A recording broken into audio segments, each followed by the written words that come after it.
Hi, good morning everybody. I hope you can see the screen and can hear me, right? Okay, so अभी आपका Sunday को test है chemical equilibrium का. So like सबने exercise कर लिया है, बुकलेट कर लिया है? बुकलेट आज कर लिया है, नेक्स्ट वीक करेंगे? What do you suggest?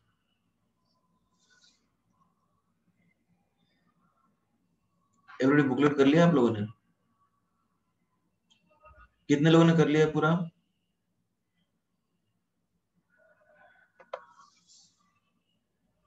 Kalpesh saying next week. Okay.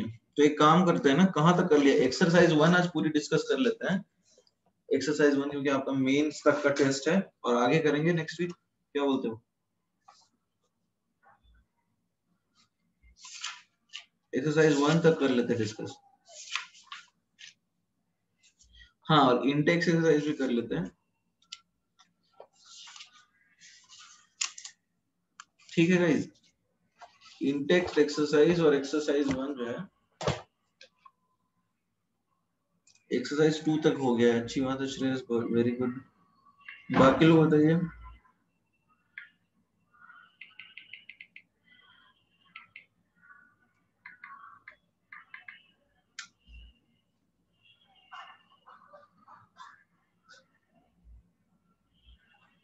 ठीक है, चलो एक्सरसाइज 1 तक ही करेंगे. तो कहां से, कौन से इंटेक्स एक्सरसाइज से चालू करें guys? From which intext exercise should we start?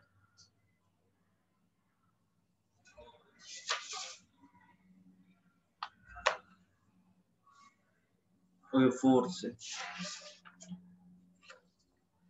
हाँ, तो बताइए फोर्थ इंटेक्स एक्सरसाइज में किसी को डाउट है?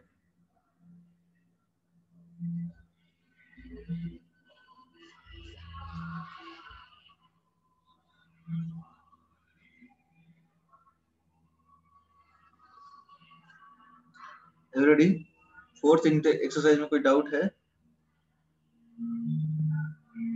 नाइन्थ. ओके, क्वेश्चन नंबर 9 क्या है? ठीक. अच्छा, ये देखो, ये कैसा है? ये रिएक्शन एंडोथर्मिक है या एक्सोथर्मिक है? एवरीबॉडी, ये रिएक्शन एंडो है, ये सबको पता है ना, हीट करने पे होता है. Is that clear? Everybody, question number जो 9th है, ये बेसिकली एक एंडोथर्मिक रिएक्शन है और ये हीट करने पे होती है, राइट? तो अपन ये जानते हैं कि रिएक्शन हीट करने पे होती है. तो अब इसका जो इक्विलिब्रियम कांस्टेंट है Kp, इंटेक्स भूल गया, पहले एक्सरसाइज बैच सॉल्व किए. इंटेक्स नहीं सॉल्व किए हो, कोई बात नहीं. सी, अभी अभी ऐसा, इसका जो इक्विलिब्रियम कांस्टेंट है Kp, don't you think it is partial pressure of CO2? तो अब जो है, याद करो एंडोथर्मिक रिएक्शंस के लिए कैसे प्लॉट करते थे ग्राफ. log K हो जाएगा log PCO2 अपॉन 1/2. और देखो इसके लिए क्या है, delta S not greater than 0 है, delta H not greater than 0 है. बताओ कौन सा ग्राफ होगा? ये वाला ग्राफ होगा.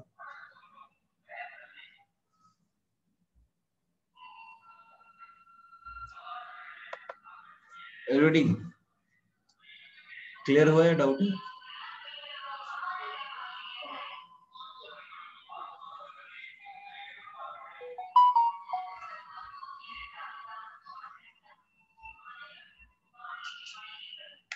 नहीं समझे? अरे ये ग्राफ याद नहीं, तो हमने पढ़ा है ना इसको. log K is equal to delta H not upon 1 RT plus delta S not upon R. ये रिलेशन हमने नहीं पढ़ा है क्या?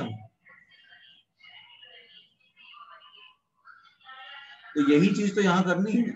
यहाँ पर तुम्हारा log K जो है वो PCO2 है. log K log PCO2 हो जाएगा. उसके बाद प्लॉट तो वही चीज करनी है ना.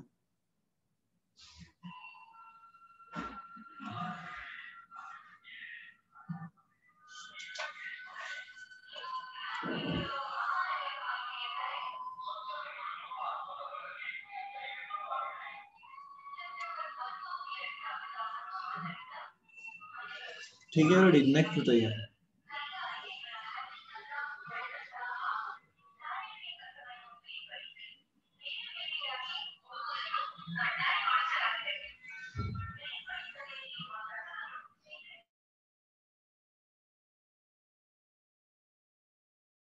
नेक्स्ट बताइए already.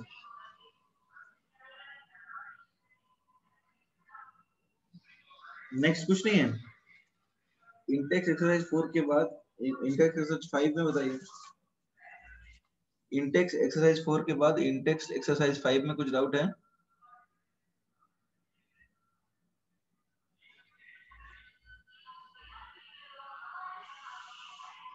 Every day?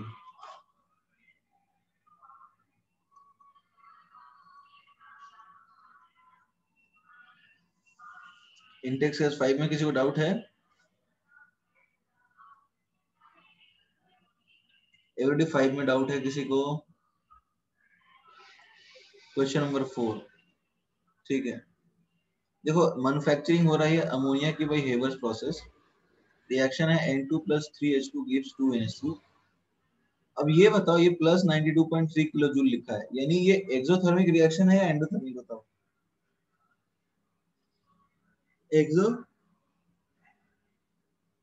C this much amount of heat is released. हमने इस बात सीखा था कि इसको लिखते कैसे हैं, तो ये तो एक्सोथर्मिक रिएक्शन हो गया। ये क्लियर है ऑलरेडी? सबको क्लियर होगा एक्सोथर्मिक कैसे होगा? क्योंकि देखो इतना हीट ये तो फेंक दे रहा है ना, तो ये तो एक्सोथर्मिक हो गया। अब एक्सोथर्मिक रिएक्शन में केसी बढ़ाना है तुम्हें, तो क्या करोगे बताओ? टेम्परेचर बढ़ाओगे या टेम्परेचर डिक्रीज करोगे? बताओ। टेम्परेचर डिक्रीज करोगे ना। ये एक्सो है, ये एंडो है, तो केसी यदि तुम बढ़ाना चाहते हो तो तुम क्या करोगे? टेम्परेचर कम करोगे। क्लियर है आपको?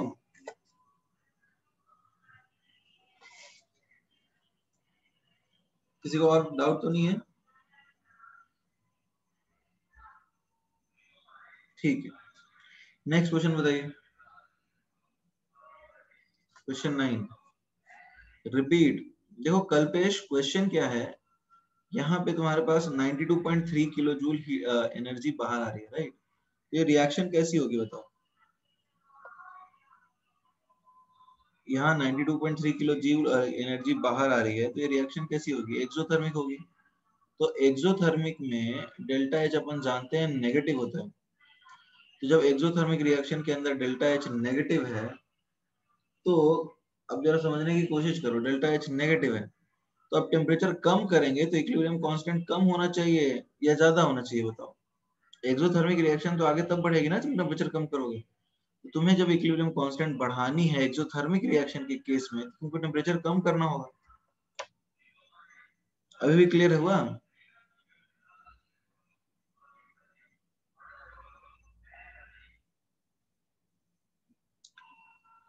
ओके, नेक्स्ट क्वेश्चन बताइए।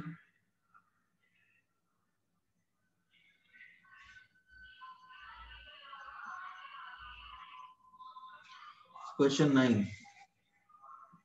देखो तुम्हारे पास एक रिएक्शन है PCl5 डिसोसिएट होता है इनटू PCl3 एंड Cl2। अब इसके अंदर क्या लिखा है इसको पढ़ लेते हैं अपन। इसके अंदर लिखा है कि 2 moles of PCl5 were heated in a closed vessel of 2 liter capacity। ठीक है, एट इक्विलिब्रियम 40%। देखो अब यहाँ पे 2 मोल था 2 लीटर में, तो कॉन्सेंट्रेशन तो 1 हो गया ना। एवरीडी 2 मोल 2 लीटर, समझ में आया कॉन्सेंट्रेशन 1 कैसे हुआ? अब क्या है, इक्विलिब्रियम पे 40% डिसोसिएट हुआ, यानी 1 माइनस एक्स एक्स एक्स। अब ये 40% 0.4 और ये 0.6, तो इक्विलिब्रियम कांस्टेंट क्या आएगा? 0.4 स्क्वायर अपॉन 0.6, यानी 0.24 सॉरी 0.16 अपॉन 0.06, सॉरी 0.6, तो ये कितना आ रहा है बताओ? 0.266 कुछ आएगा। Next,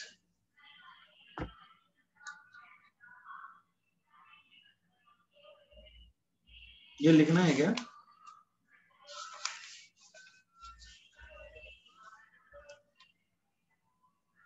okay,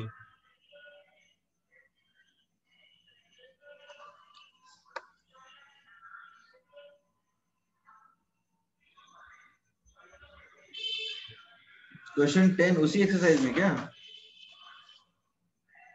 Siddhesh?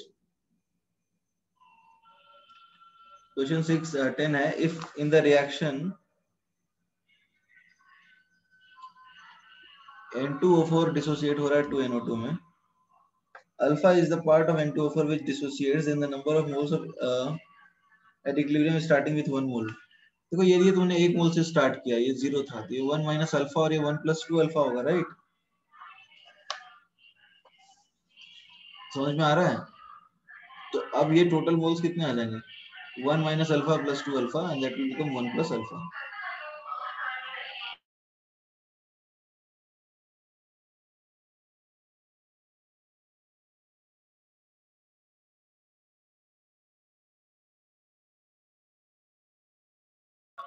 Okay, next question बताइए. Next, there is some background noise, थोड़ा म्यूट कर रहा हूं.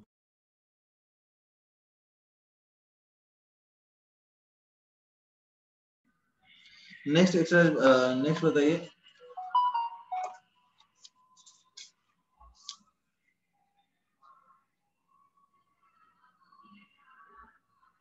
इन text exercise 6, in text exercise 6 में बताइए.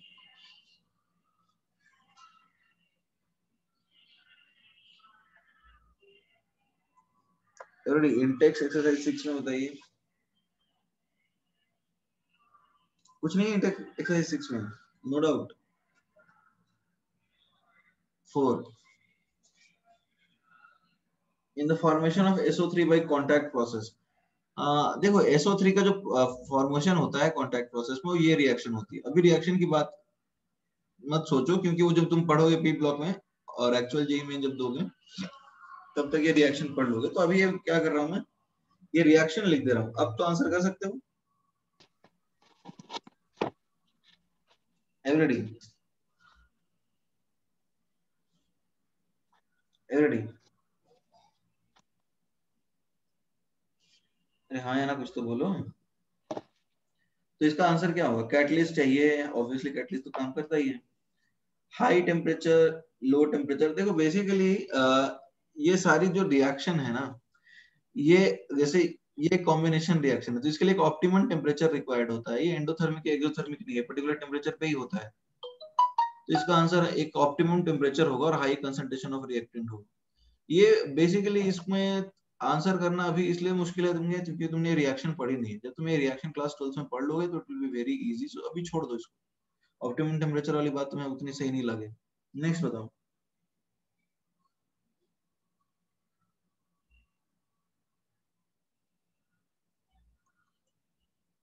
Question 10, what is the concentration of HCHO at equilibrium.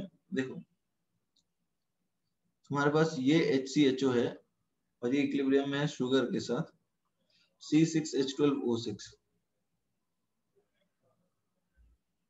Okay, 1 molar sugar solution है, यानी ये 1 है. तो ये निकाल लो क्या होगा. ये मान लो x है, तो 1 बाई एक्स की पावर 6, 6 इंटू 10 की पावर 22 है. तो x की पावर 6 इंटू 6 इंटू 10 की पावर 22 इज इक्वल टू 1. तो x is equal to 1 by 6 into 10 की पावर 22 की power 1 by 6. Is that clear? तो 10 की पावर माइनस 22 अपॉन 6 कर लेते हैं की पावर 1 बाई 6. ऑप्टिमम टेम्परेचर जो उस टेम्परेचर मतलब उस पर्टिकुलर रिएक्शन के लिए आइडियल टेम्परेचर होता है ना, वो हो जाएगा उस केस में. ठीक है.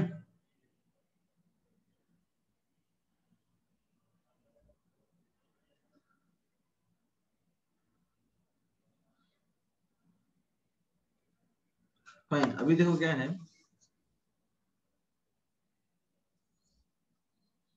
100 इंटू 10 की पावर 24 अपॉन 6, ये आ जाएगा 1 बाई 6.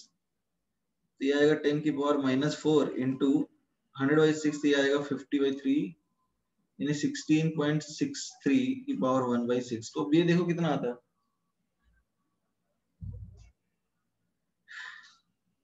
एवरीडी देखो आंसर एक ही मैच कर रहा है, डी. 10 की पावर माइनस 4 के साथ जो मैच कर रहा है कि तो हो गया आंसर, उससे से बन गया. नेक्स्ट बताओ. ये लिखना है क्या guys?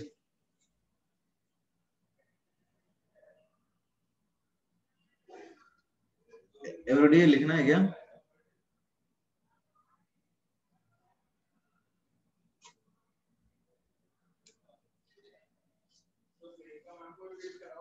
Okay okay, in text exercise 7.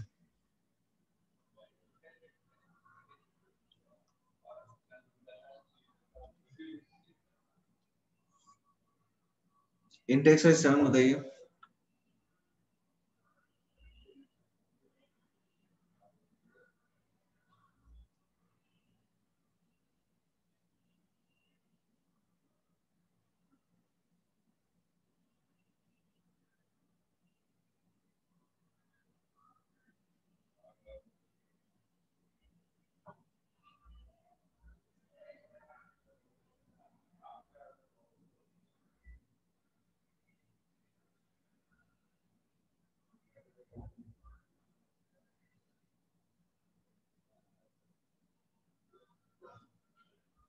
Everybody in exercise 7 का बताइए. कोई डाउट है? कोई डाउट नहीं है, ठीक है. तो एक्सरसाइज 1 कहां तक कर लिया था हमने?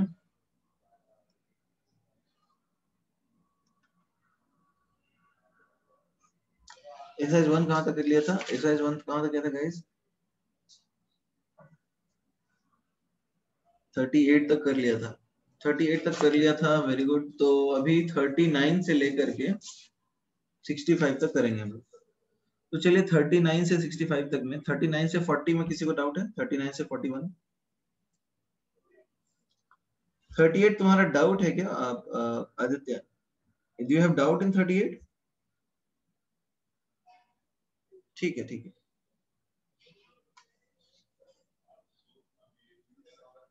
देखो 38 में क्या है question? The reaction question for the reaction is given by Q. देखो राइट टू लेफ्ट का मतलब क्या है बताओ? रिएक्शन बैकवर्ड जा रहा है या फॉरवर्ड? बताओ एवरीबॉडी. ये अपना लेफ्ट है और ये राइट है. तो राइट टू लेफ्ट बैकवर्ड हुआ ना? तो बैकवर्ड कब जाएगा बताओ?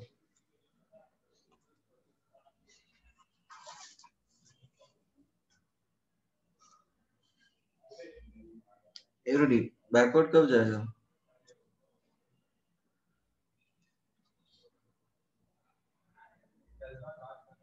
एवरीबॉडी बताइए.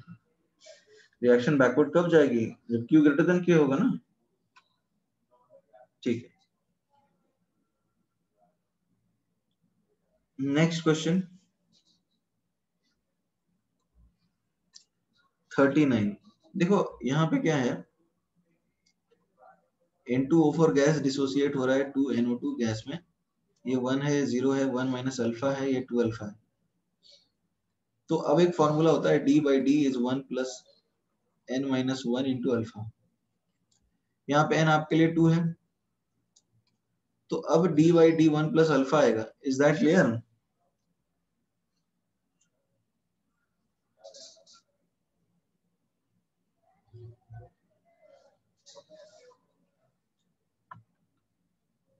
ओके. अब D बाई डी अल्फा आएगा. अब देखो तुम्हें प्लॉट करना है अल्फा. तो अल्फा क्या है? D by D minus 1. तो अब ये तो y इज इक्वल टू ऐसा हो जाएगा कुछ x माइनस 1 टाइप का ग्राफ. जब x 0 होगा तो y माइनस 1 होगा, राइट? तो कौन सा ग्राफ सही है बताओ? एवरीडी कौन सा ग्राफ सही है 39 में? कुछ इस तरह का ग्राफ होना चाहिए. ठीक है. अरे एक्चुअली मुझे लगता है ना ए और बी में कुछ बताना चाह रहे हैं, दोनों सेम बना दिया है उसमें.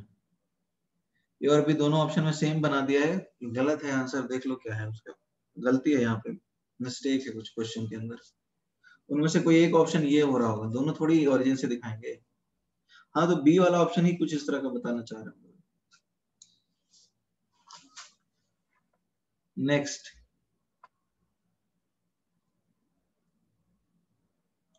40. ये हमने क्लास में किया तो था श्रेयस। देखो PCl5 गैस डिसोसिएट होता है PCl3 गैस में और Cl2 गैस में 1 0 0 1 माइनस अल्फा अल्फा अल्फा धैर्य टी। ये कर दिया स्क्रॉल अप।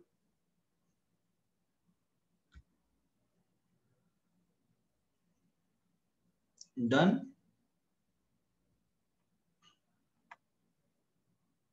तो अब देखो इसको श्रेयस कर लेते हैं सॉल्व। टोटल मोल्स हो जाएंगे 1 प्लस अल्फा। तो अपन मोल फ्रैक्शन निकालेंगे राइट। अब पार्शियल प्रेशर के लिए हमने P से मल्टीप्लाई कर दिया। तो अब Kp जो आएगा alpha square p square upon 1 plus alpha का whole square 1 minus alpha 1 plus alpha into p. अब देखो क्या आएगा, ये P कैंसिल हो जाएगा। Alpha square upon 1 minus alpha square into p आएगा।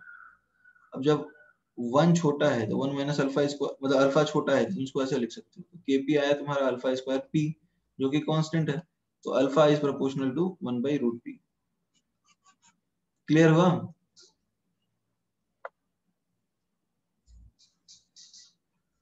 नेक्स्ट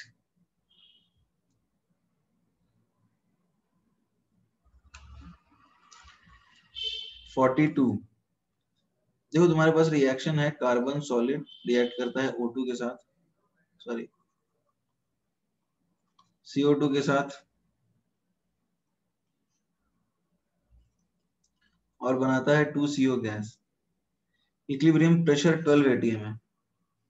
तो अब देखो इक्विलिब्रियम प्रेशर 12 atm है, तो इसका मतलब ये है कि सी एक चीज समझने की कोशिश करते हैं। ये 50% CO2 रिएक्ट कर रहा है, ठीक है ना। 50% CO2 रिएक्ट कर रहा है मतलब सपोज इसका एक कुछ भी होगा, लेट्स से x, इसके x इसका x इक्विलिब्रियम प्रेशर होगा। तो अब ये x माइनस एक्स बाई 2 होगा और इसका 2x बनेगा, सॉरी इसका x बनेगा। ये समझ में आया एवरीडी? तो ये x प्लस एक्स बाई 2 कितना हुआ? ये x प्लस एक्स बाई 2 12 हुआ, यानी 3x बाई 2 12 हो गया, तो x आ जाएगा 8, राइट। x आ जाएगा 8। तो अब यहाँ पे क्या आएगा अपना आंसर, देखते हैं x इंटू। तो ये x 8 है और ये x माइनस एक्स बाई 2 4 है, तो ये 8 स्क्वायर बाई 4 कितना आता है देखो 16। ये तुम्हारा केपी आ गया।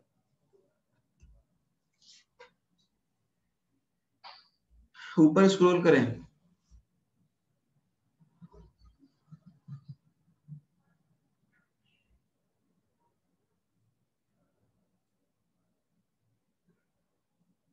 श्रेयस डन।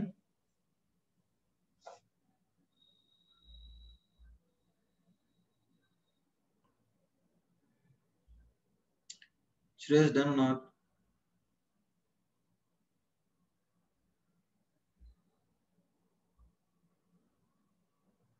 विश्वराज सिंह नो, ठीक है लिखिए।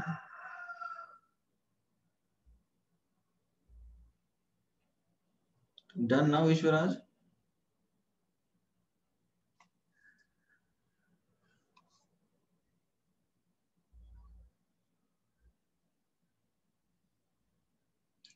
ओके ये 42 हो गया सबका।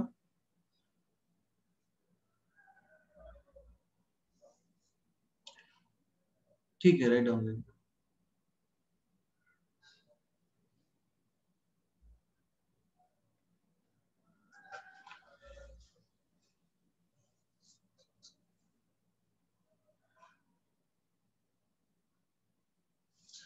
नेक्स्ट बताइए।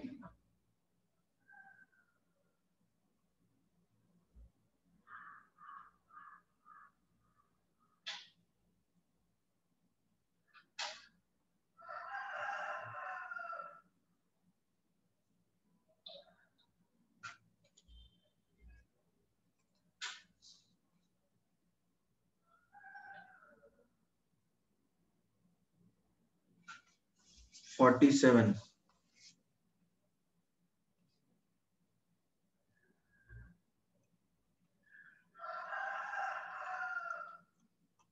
देखो CuSO4.5H2O जो है ये डिसोसिएट हो रहा है CuSO4.3H2O प्लस कुछ इस तरह से। Kp आपको दे रखी है 4 × 10⁻⁻⁴ ATM स्क्वायर, जो कि PH2O का होल स्क्वायर है। तो PH2O 2 × 10⁻⁻2 ATM आएगा। Is that clear?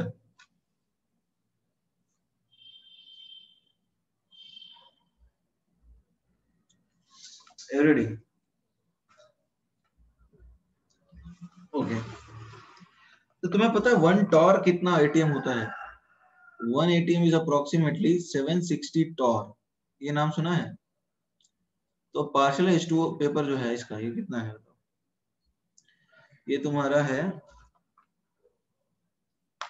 ये तुम्हारा आ गया 760 × 10⁻⁻2 × 2 यानी 7.6 × 2, तो ये आ जाएगा आपको 15.2। और वेबर प्रेशर आपको कितना दे रखा है? 22.4 टॉर। तो रिलेटिव ह्यूमिडिटी क्या होता है? ये होता है ना,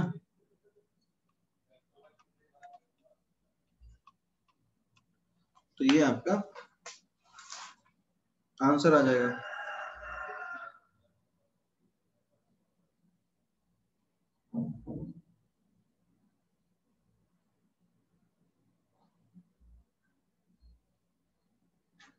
ठीक है,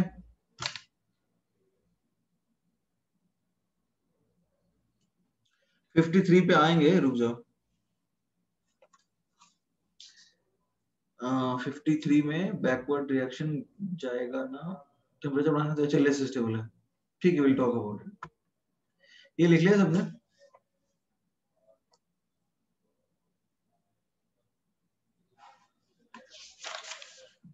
ओके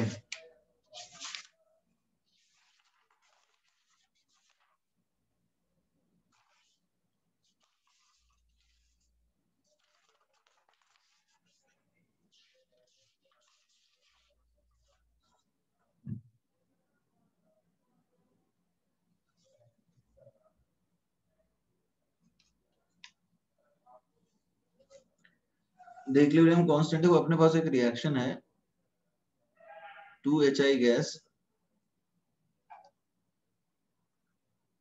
डिसोसिएट होता है, वेट करें,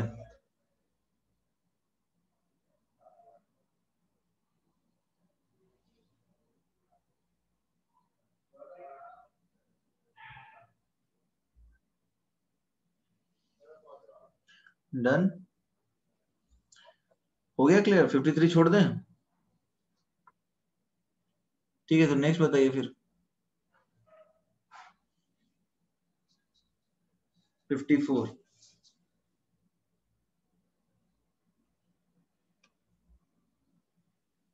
देखो एक रिएक्शन है AB2 गैस, ये रिएक्ट करता है हाफ B2 गैस के साथ और ये बनाता है AB3 gas. Delta H negative है यानी एक्सोथर्मिक रिएक्शन हुआ, राइट? डेल्टा H यदि नेगेटिव है तो रिएक्शन कैसा हुआ? एक्सोथर्मिक। तो अब AB3 बढ़ाना है तुम्हें आगे, तो कैटलिस्ट से तो कुछ काम बनेगा नहीं, हम जानते हैं। B2 निकालोगे तो रिएक्शन फॉरवर्ड जाएगी गाइस? एवरीडी B2 निकालोगे तो रिएक्शन फॉरवर्ड जाएगी?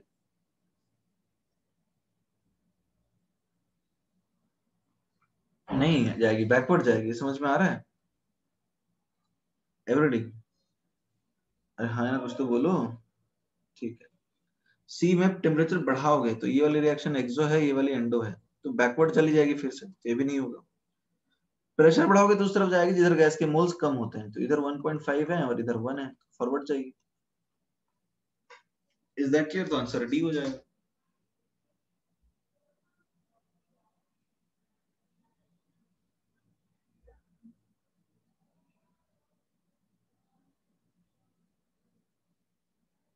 Next,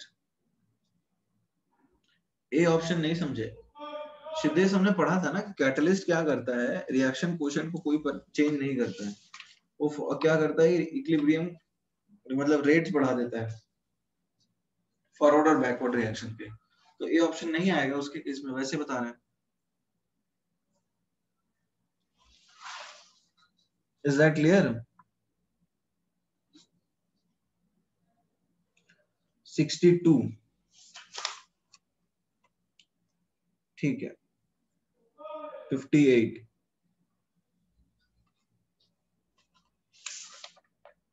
in which of the following reaction pressure has no effect on equilibrium? ये होगा आंसर इसका। हाँ हाँ हाँ 58 का आंसर यही होगा, कोई दिक्कत नहीं उसमें, गलत है वो। नेक्स्ट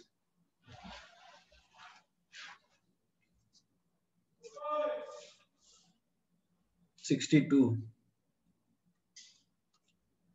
देखो तुम्हारे पास एक रिएक्शन है, 61 भी डाउट है। For which of the following reaction is a combination of high pressure and high temperature? देखो हाई प्रेशर कहाँ पे मदद पड़ता है बताओ? एवरी हाई प्रेशर कहाँ मदद करता है? जहां पे प्रोडक्ट के अंदर गैस के मोल्स ज्यादा होंगे, राइट, या कम होंगे?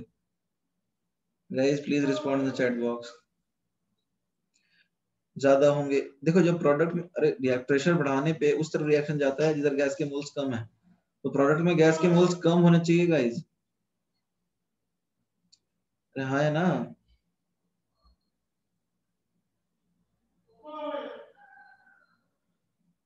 Everybody please respond in the chat box. तो ऑप्शन ए में क्या लिखा है? NF3 gas N2 gas plus 3F2 gas minus 54.4 kilo calorie. तो अब ये बताओ ये रिएक्शन कैसी है? ये एंडो हुई या एक्सो हुई? एंडो है ना? एवरीडी एंडो है, और प्रोडक्ट में गैस के मोल्स 4 हैं और रिएक्टेंट में 2 है, तो इधर बैकवर्ड चला जाएगा ना प्रेशर बढ़ाने पे।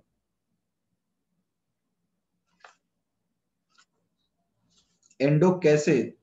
अरे यार ये तो हमने पढ़ा है, जब तुम ऐसे लिखते हो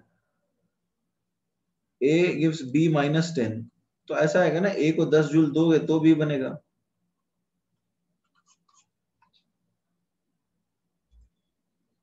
अरे वो डेल्टा H लिखा है क्या? डेल्टा H तो नहीं लगता मुझे लिखा है। एवरीबॉडी ये डेल्टा H है क्या?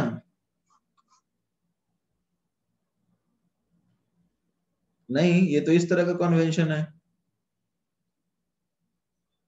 हमने इस तरह से लिखा है भाई।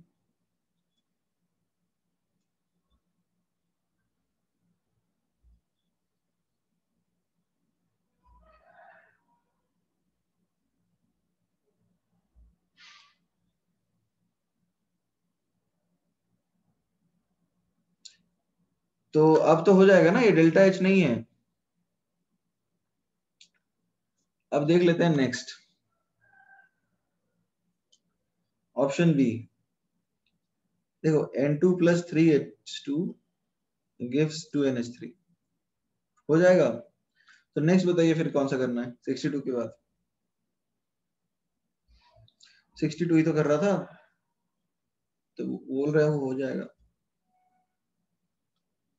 अब ये प्लस, तो ये एक्सोथर्मिक रिएक्शन है, तो ऑब्वियसली टेम्परेचर बढ़ाने पे तो ये भी नहीं होगा।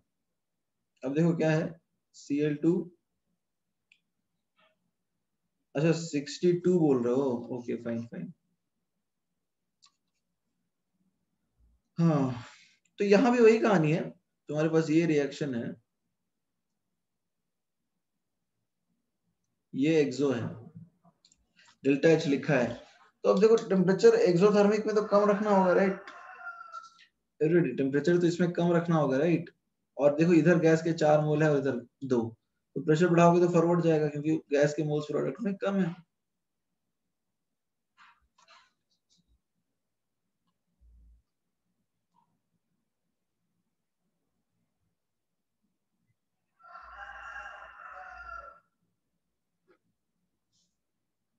आगे बढ़ सकते हैं ऑलरेडी।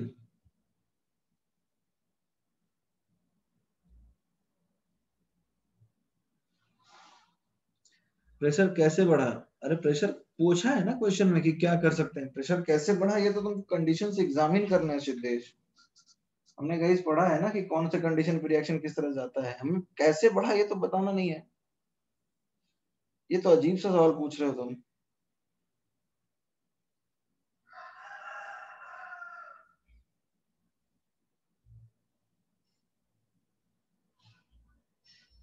एवरीबॉडी जो सिद्धेश पूछ रहा है वो ये पूछ रहा है कि प्रेशर कैसे बढ़ा।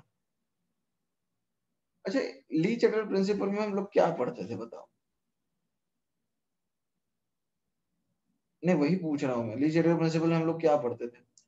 अभी तुम पूछ रहे हो कि प्रेशर इंक्रीज क्यों हुआ। मैं ऐसा नहीं बोल रहा हूँ कि टेम्परेचर बढ़ा कम करने पे प्रेशर इंक्रीज हो रहा है, मैं ये बता रहा हूँ तुम्हें कि फॉरवर्ड रिएक्शन को भेजने के लिए क्या क्या कंडीशंस रिक्वायर्ड है। मैं ये नहीं बोल रहा हूँ कि टेम्परेचर कम करने पे प्रेशर बढ़ रहा है, मैं ये बोल रहा हूँ कि सपोज तुम्हारे पास ये रिएक्शन है, ये फॉरवर्ड बैकवर्ड एंडो है और फॉरवर्ड एक्सो है, तो ये किन किन कंडीशंस पे फॉरवर्ड जाता है? एक तो टेम्परेचर कम करने पे और दूसरा प्रेशर बढ़ाने पे। नेक्स्ट,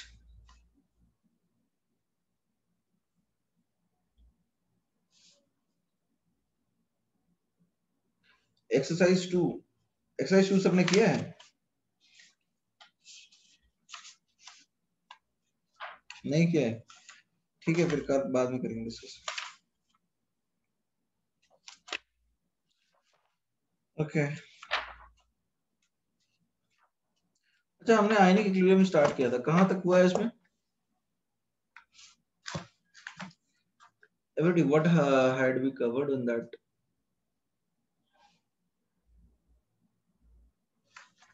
लेवलिंग इफेक्ट, अच्छा हाँ याद आ रहा है। देखो लेवलिंग इफेक्ट याद आया तुम्हें? जितने भी स्ट्रॉन्ग इलेक्ट्रोलाइट हैं सबको अपन क्या बोलने वाले हैं बताओ गाइस?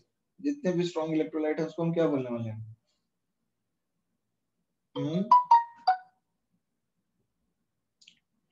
जितने भी स्ट्रॉन्ग इलेक्ट्रोलाइट है उनको हम ये बोलेंगे कि उन सबका अल्फा 1 होता है, यानी सारे के सारे एसिड जो स्ट्रॉन्ग इलेक्ट्रोलाइट हैं वो पानी में पूरी तरह से डिसोसिएट होते हैं और उनमें हम कोई भेदभाव नहीं करेंगे।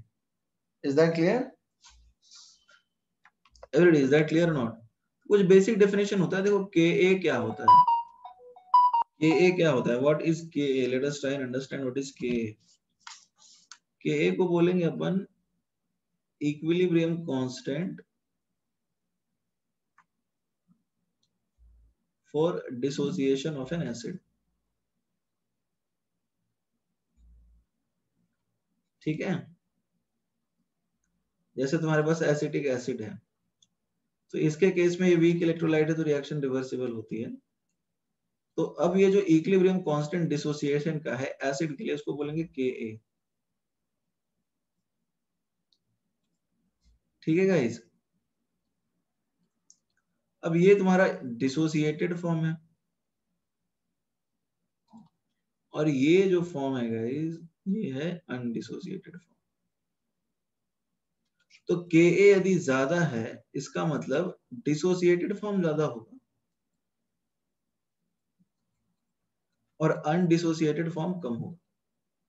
यही है ना इसका मतलब, डिसोसिएट होने की टेंडेंसी ज्यादा है तो ज्यादा के ए का मतलब एसिडिक स्ट्रेंथ होगा ज्यादा। Is that clear not? Similarly के बी क्या होगा बताओ? के ए जैसे हमने लिखा वैसे ही के बी भी होगा। It is equilibrium constant for dissociation of a base.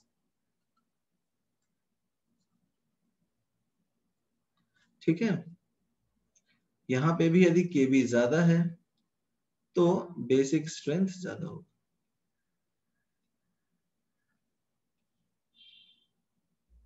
ठीक है गाइस, इज दैट क्लियर?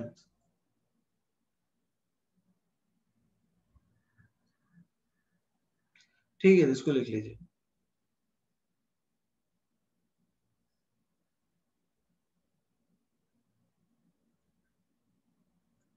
के भी कैसे निकालते हैं सी, अभी टॉपिक इंट्रोड्यूस कर रहे हैं सो टेंशन मत लो, ठीक है?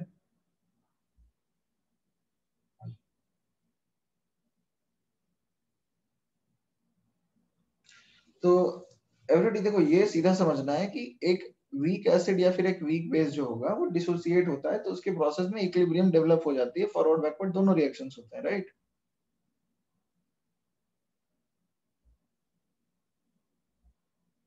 ये कहां से थ्योरी बना रहे हो? के ए इज इक्वल टू के बी प्लस वन होता है यार, तुम बनाने भी लगे हो थ्योरी। ऐसा कुछ नहीं होता है। अब तुम बना दोगे ऐसा कुछ थ्योरी तो अलग बात है, अभी तक तो ऐसा कुछ नहीं है।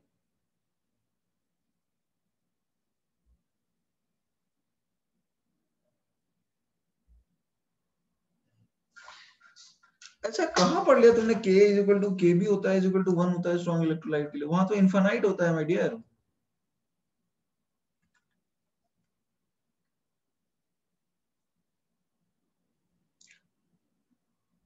ये सीरियसली डाउट रहता है तो या फिर तुम मजे लेते हो श्रेयस, ये बताओ पहले।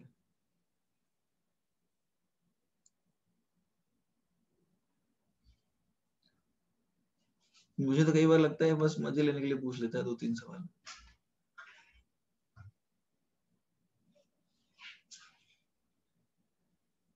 एक स्ट्रॉन्ग इलेक्ट्रोलाइट में इक्विलिब्रियम ही नहीं होता है ना। Saloni has a right point.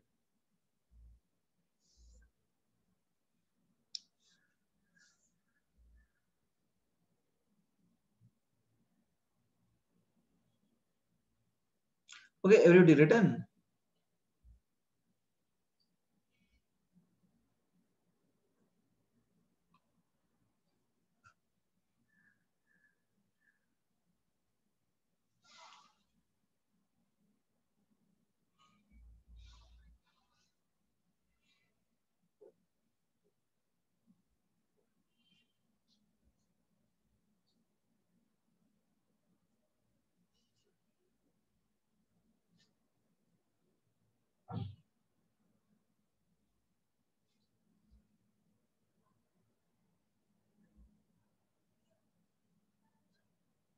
Done.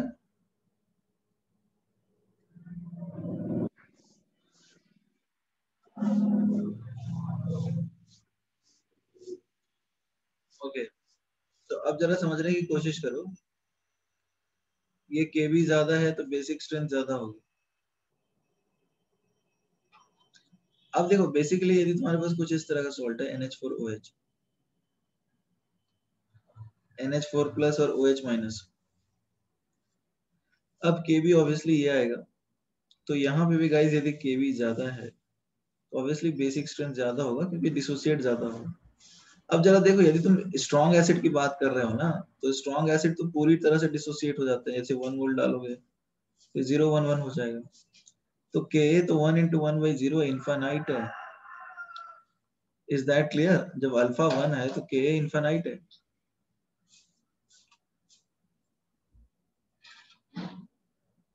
ठीक है श्रेयस।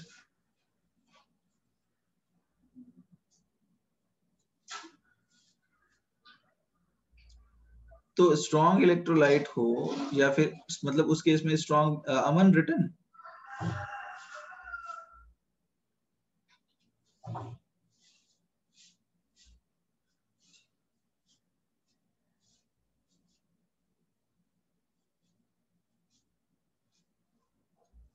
ओके तो यदि हम स्ट्रॉन्ग इलेक्ट्रोलाइट्स की बात करें या फिर यहाँ पे हम स्ट्रॉन्ग एसिड या फिर बेस की बात करें तो स्ट्रॉन्ग एसिड और बेस के लिए Ka या फिर Kb, या तो हम ऐसा बोले कि डिफाइंड ही नहीं है या फिर डिफाइंड है भी तो इनफाइनाइट है तो इसका कोई मीनिंग नहीं। इनफैक्ट वहां इक्विलिब्रियम ही नहीं होता है। Is that clear? Reaction reversible ही नहीं है।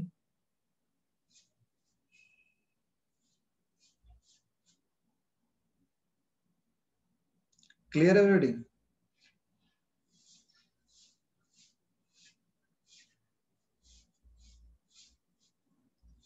एवरीबॉडी क्लियर है नॉट? ओके अब देखो एक्चुअली में क्या है, जो Ka वैल्यूज होती है ना बड़े अजीब सी होती है।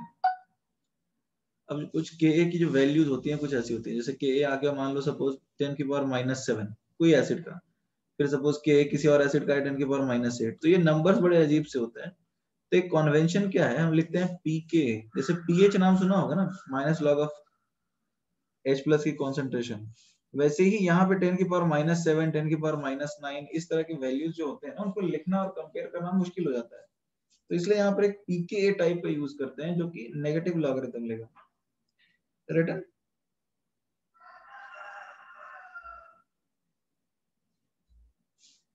ओके, तो यहाँ पे हम pK यूज करते हैं जो कि नेगेटिव लॉगरिथम लेगा, राइट।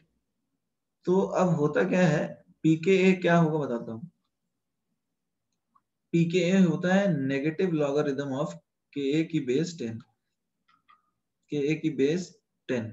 जैसे मान लो तुम्हारा लेट से Ka 10 की पावर -9 है, तो उसका pKa क्या होगा, माइनस लॉग ऑफ 10 की पावर -9 का बेस 10, तो ये 9 आ जाएगा। तो अब कंपेयर करना आसान हो जाएगा।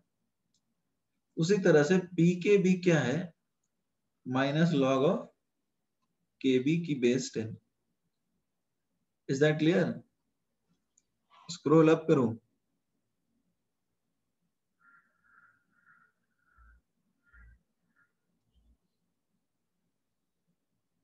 वो इनफाइनाइट कैसे आया? आयुष देखो ना क्या है, प्रोडक्ट में H प्लस और Cl माइनस 1 1 है और HCl बचा ही नहीं है, तो 1 इंटू 1/0 इनफाइनाइट आएगा ना। अरे यार थोड़ा रुको, कोई बोल रहा हो ऊपर स्क्रॉल करने के लिए, कोई बोल रहे हो नीचे स्क्रॉल करने के लिए, आराम से लिख लो, कोई दिक्कत नहीं। Ayush is that clear, infinite कैसे आया HCl के लिए?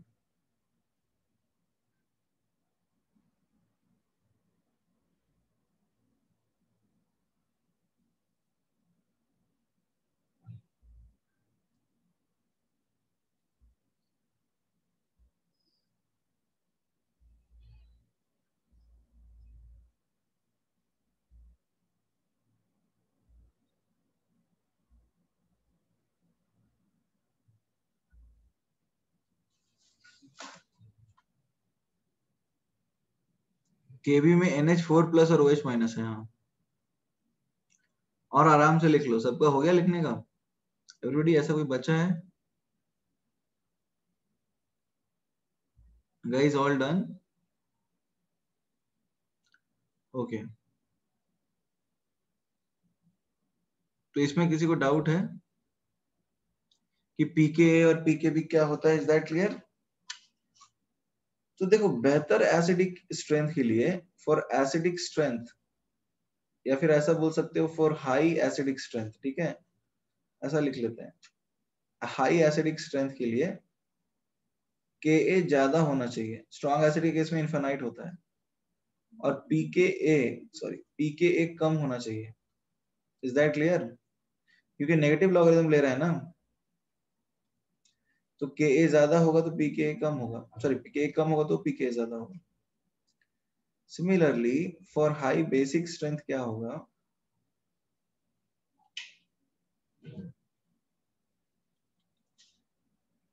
Kb ज्यादा होना चाहिए और pKb कम होना चाहिए। Is that clear guys?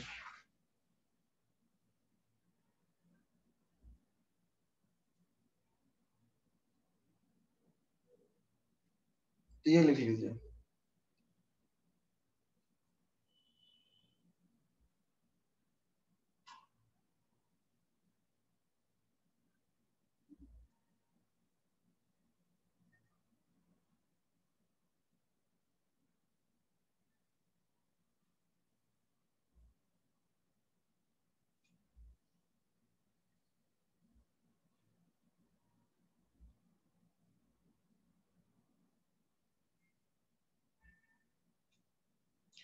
pKb ज्यादा होना चाहिए बेस के लिए, ऐसा पढ़ा है क्या तुमने?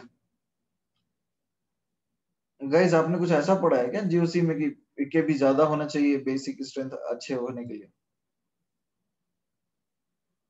तो फिर ऐसा तुम्हें क्यों लग रहा है भैया?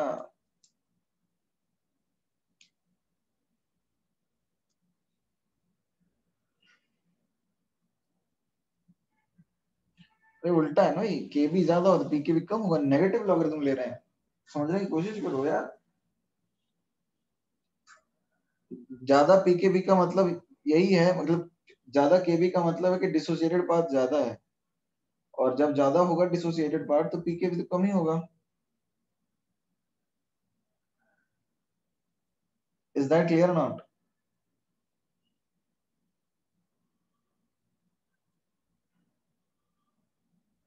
Okay, written everyone?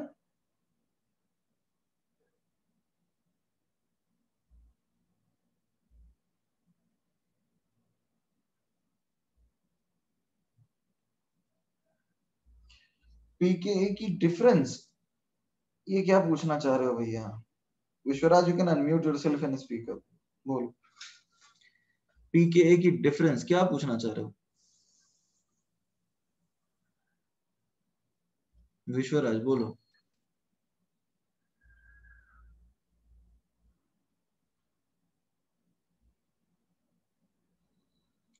Vishwaraj, you can speak up. चलो कोई बात नहीं, नहीं बोलना चाहते हो तो, बट तुम एग्जैक्टली बोलना पीके की definition. PK is negative logarithm of K, यही डेफिनेशन है इसका, टू द बेस 10। ये तो मैथमेटिकल टर्म है ना, मतलब मैथमेटिकली डिफाइन हुआ है ये। मतलब पावर होता है नेगेटिव लॉगरिथम पी, जैसे पी एच आएगा पी के होगा, इस तरह का स्टाइल अपने को बहुत चलता है। अच्छा, आयनिक में ये सब तो नाम सुना होगा ना सबने, P H P O H, power होता है वो बेसिकली, इससे ज्यादा कुछ नहीं। तो ये पी वाला वही कन्वेंशन है, इसमें कुछ डेफिनेशन की जरूरत नहीं है, तो मैथमेटिकली डिफाइन होता है। अच्छा, बेसिक कैलकुलेशंस हमें कुछ करने पड़ सकते हैं इस चैप्टर के अंदर, हमें कुछ अलग टाइप के कैलकुलेशंस करने पड़ सकते हैं। अच्छा, log 2 जानते हो ना क्या होता है एवरीबॉडी?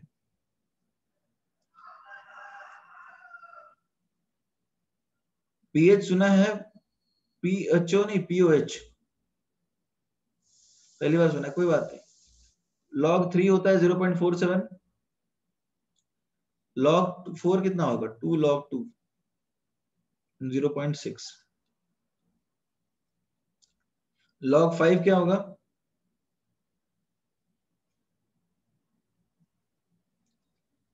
log 10/2, ठीक है। log 6 क्या होगा?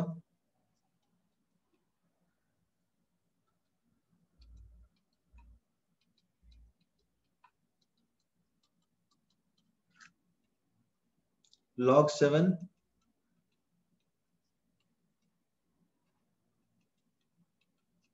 इसी तरह से हम लिख सकते हैं values. Is that clear? Is that clear? ये तो वैल्यूज लिखने की तो कोई टेंशन नहीं है ना। अरे ये तो, इसमें तो कोई टेंशन नहीं है ना, ये सभी याद रखना है आपको, ऑब्वियसली ये सब याद रखना है आपको। लॉग ना, अच्छा कुछ देखो, याद तो तुम्हें ये करना पड़ सकता है, और ये तीन ही तो याद करना है, बाकी सब तो डेराइव ही होंगे ना।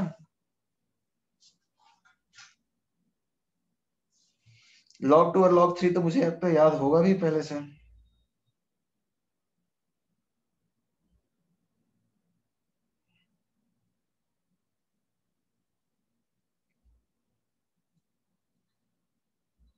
तो बस एक याद कर लो।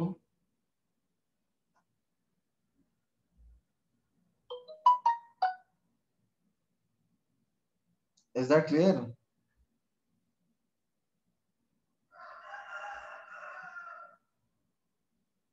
ओके, तो अब देखो कुछ कैलकुलेशन करते हैं अपना।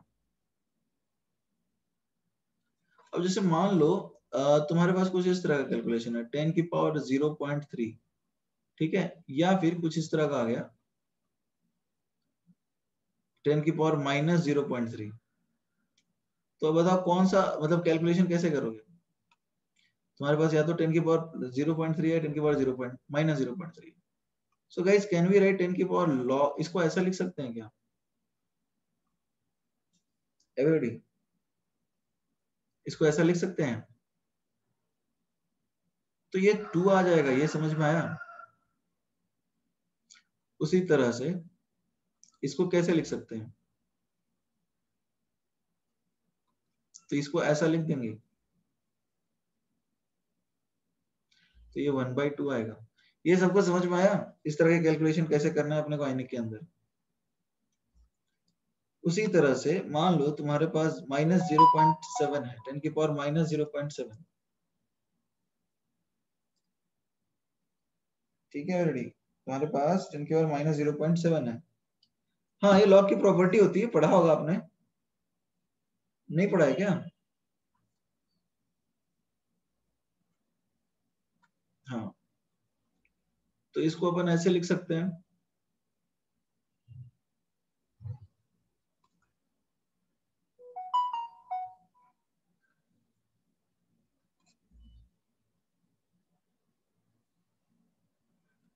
Is that clear?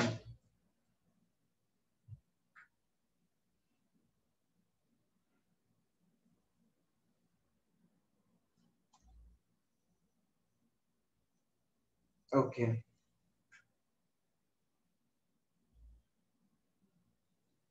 तो इस तरह के कैलकुलेशन तो अपन कर सकते हैं ना गाइस। कल्पेश स्क्रॉल अप करूं, अगर एफ की जगह, एक सेकंड, ये वैल्यूज लिखनी है क्या कल्पेश तुम्हें?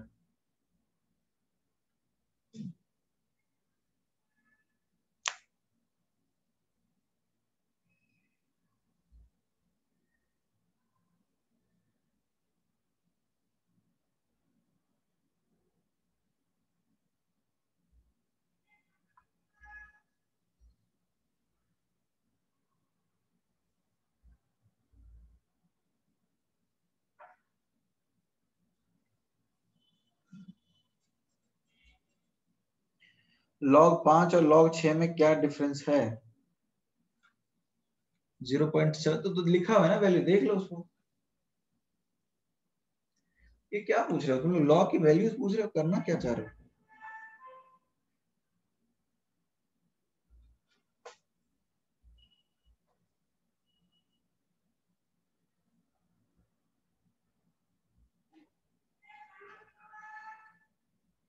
ये लिख लिया तुमने?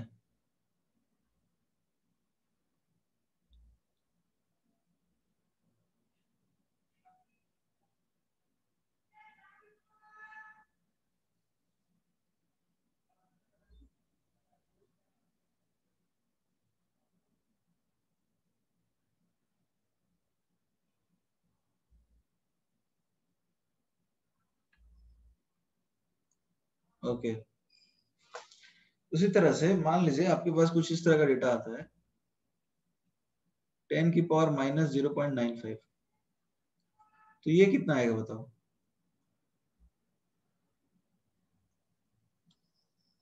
इसको हम लिख सकते हैं वन, एक्चुअली एक second, can I right it 1/9?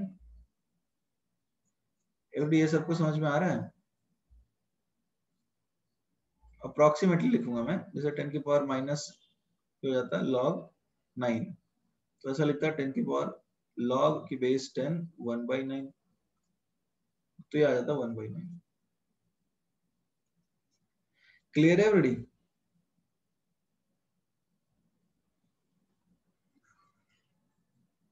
ठीक है, तो अब अपन आगे बढ़ते हैं थोड़ा। हमारा जो पहला टॉपिक है that is concept of acid and bases. देखो, एसिड और बेस के कुछ कंसेप्ट होते हैं जो हमें पहले पढ़ने हैं। इसको स्क्रॉल कर दो नीचे,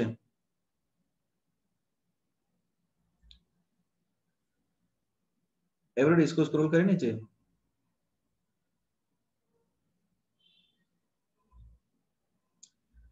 तो let us start with the concept of acid and bases. देखो, एसिड और बेस के बहुत सारे कंसेप्ट आए। सबसे पहला कंसेप्ट आया आर्हेनियस कॉन्सेप्ट। ये बड़ा फेमस है और सब लोग जानते हैं। आर्हेनियस क्या बोला? Acid is a substance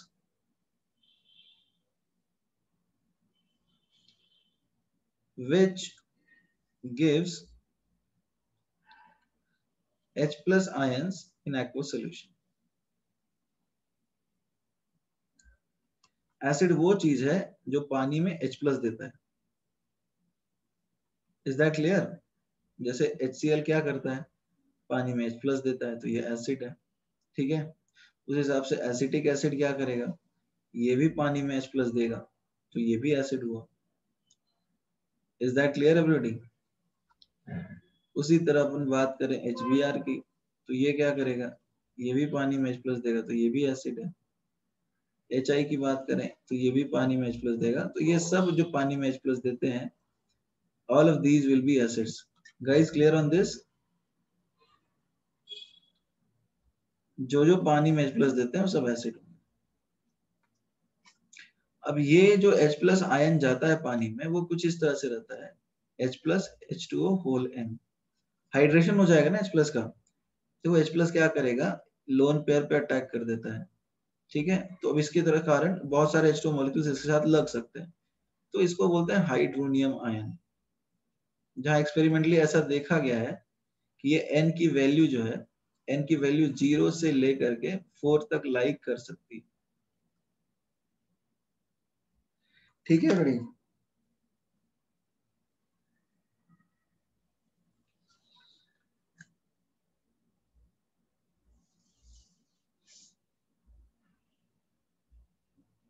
H3O plus कोई हाइड्रोनियम नहीं, इसको H प्लस को भी हाइड्रोनियम बोल सकते हो। बेसिकली H प्लस प्रोटॉन है और पानी में इसी फॉर्म में रहता है वो H3O, तो hydrated proton is called hydronium. Hydrated proton is called hydronium. ठीक है, यानी H प्लस के साथ कुछ वाटर के मॉलिक्यूल साथ में रहते हैं तो उसको हाइड्रोनियम बोलते हैं।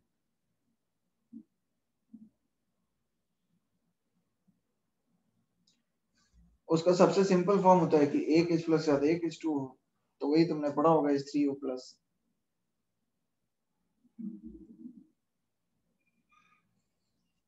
Written everyone?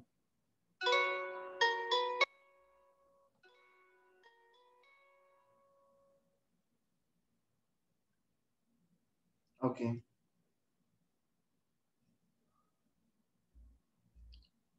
अच्छा उसी तरह से बेस क्या होगा बताओ everybody, what will be the base? ये लिख लिया तुमने ना गाइस, बेस क्या होगा? बेस क्या है? It is a substance which releases OH minus ions in aqueous solution। देखो उसी तरह से बेस वो चीज है जो पानी में OH माइनस देता है, जैसे NaOH पानी में OH माइनस देता है तो बेस है, NH4OH पानी में OH माइनस देता है तो ये भी एक बेस हुआ। ठीक है, और OH माइनस को क्या बोलते हैं बताओ? इसको बोलते हैं हाइड्रोक्सिल, हाइड्रोक्सिल या फिर हाइड्रोक्साइड आयन। क्लियर है ना? ये तो आसान चीज है। तो एसिड वो जो H प्लस दे पानी में और बेस वो जो H प्लस दे पानी में, लेकिन सब पानी में दे रहे हैं। Is that clear? पानी में क्यों, समझ में आ रहा है ना? क्योंकि बॉन्ड टूटते ही पानी में। Guys is that clear? पानी में ही। अच्छा इसके कुछ लिमिटेशंस हैं क्या एवरीडे? इसके कुछ लिमिटेशंस हैं इस कंसेप्ट के? देखो इसके लिमिटेशंस हैं। अब जैसे मान लो स्टूडेंट है, तो पढ़ते तो थोड़े बहुत सभी बच्चे हैं ना। कुछ बच्चे बहुत, मतलब देखो सब बच्चे पढ़ते हैं आई थिंक, कोई कम पढ़ता है कोई ज्यादा पढ़ता है, कोई नहीं पढ़ता है बट स्कूल में एडमिशन तो लिया ही रहता है, राइट? तो बच्चा है मतलब पढ़ रहा होगा कहीं ना कहीं। Is that clear?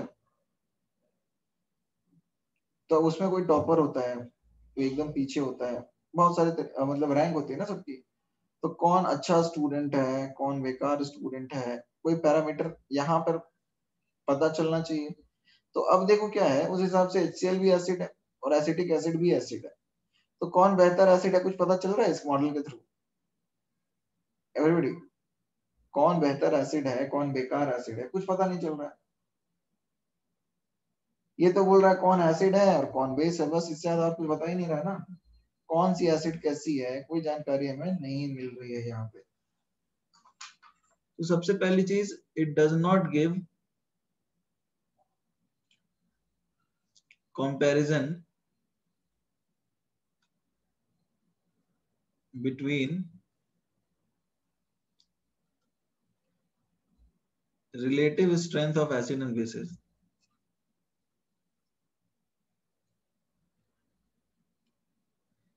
Is that clear everybody? Acid और बेस की जो रिलेटिव स्ट्रेंथ है उसके ऊपर कोई कंपैरिजन होता ही नहीं।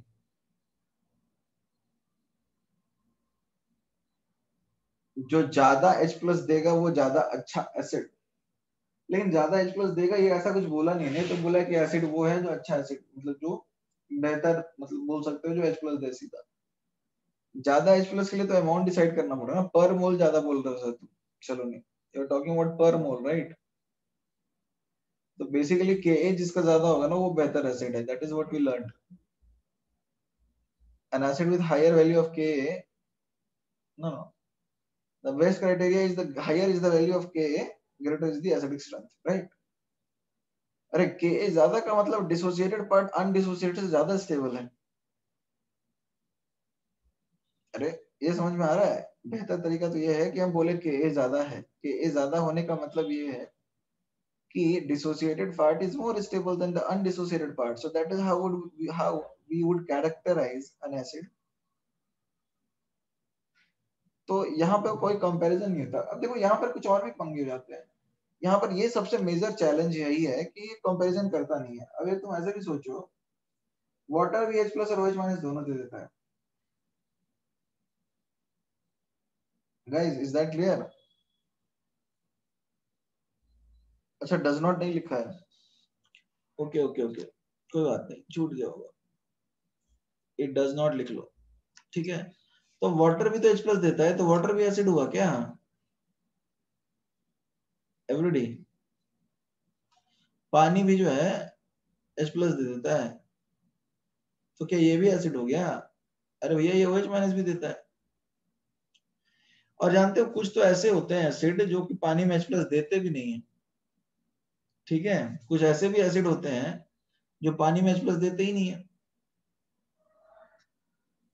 एज पर दिस थ्योरी, इसके हिसाब से वाटर भी एसिड हो जाएगा। Water is also acidic, water is also an acid, ऐसा लिख सकते हैं क्या? वाटर भी के हिसाब से तो एसिड ही हो गया। Guys, is that clear? अब देखो NH3 हो गया, जैसे कुछ बच्चे एग्जांपल दे रहे हैं, H3BO3 हो गया, तो ये भी एसिड है और ये बेस है। But some acids and bases do not give OH- in water. Some acid and bases don't give, क्या नहीं देते ये? H+ and OH-, उनके बारे में हम लोग पढ़ेंगे। तो ये उनकी बात भी नहीं करता। H2 एसिड इस हिसाब से क्योंकि H+ देता है।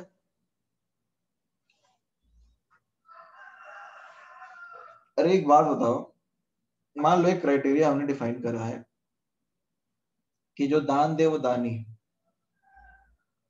Is that clear? जो दान दे वो दानी है, ठीक है ना?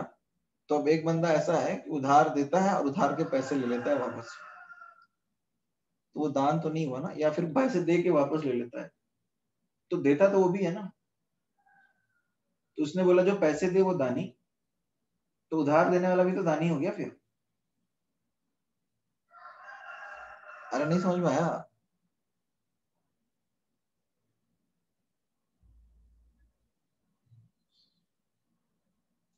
अरे पीएच वाली बात अभी तक हुई नहीं है यार। अभी हमने पीएच वाली बात की है क्या? अभी हमने पीएच की बात की है? नहीं की है ना, हम तो थ्योरी के हिसाब से चल रहे हैं, कहानी में चलो ना भाई। अभी तो ऐसा हो रहा है कि जैसे मान लो हम बात कर रहे हैं एक पीढ़ी की, और उसमें अभी बच्चा पैदा नहीं हुआ है, तुम बोलोगे उसके बेटे की, तो ये तुम आगे की कहानी क्यों पढ़ बात कर रहे हो? अभी तो इसके हिसाब से चलता है ना। ये थ्योरी की एक लिमिटेशन है ना कि भाई ये वाटर को भी इसके हिसाब से एसिडिक बता सकता है।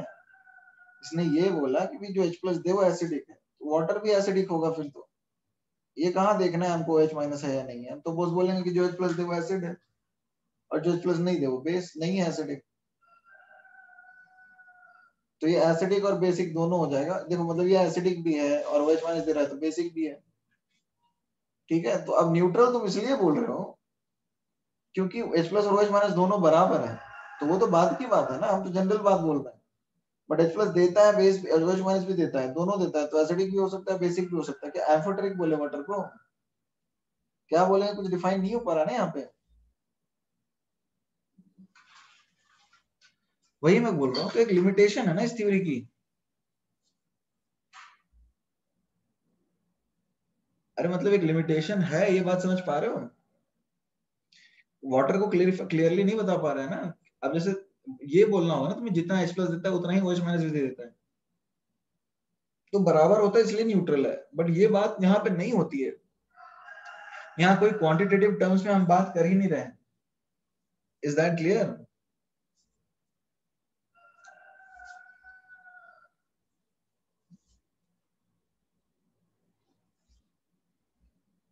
एसिड की स्लाइड, एक सेकेंड।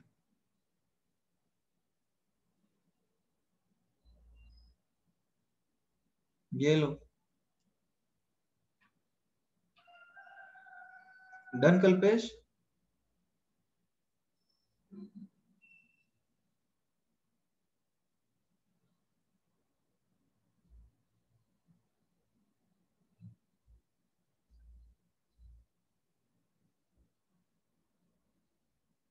अरे उसके बाद आगे करेंगे यार, अब रुक जाओ, अभी धीरे धीरे चलेंगे ना, आगे बढ़ेंगे।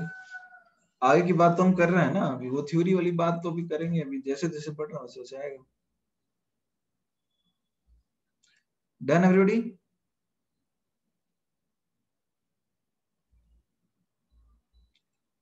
ओके, थिक इंक में क्या होता है ना कि वर्ड्स ओवरलैप करने लग जाता है सीधे। आई ट्राइड डूइंग दैट, देखो देखो ये अजीब हो रहा था ये, तो इसलिए मैं ये, मुझे लगता है कि ये जो साइज है ना, दिस इज ऑप्टिमम, ये ठीक है। हाँ, ऑर्बिटल डायग्राम टाइप बनने लग जाता है, तो इसलिए मैंने ये, this is the optimal size, मतलब size of pen I that I should use. Okay, coming to the next. Next क्या होता है, लॉरी ब्रॉन्स्टेड। अब देखो ये कॉन्सेप्ट क्या है,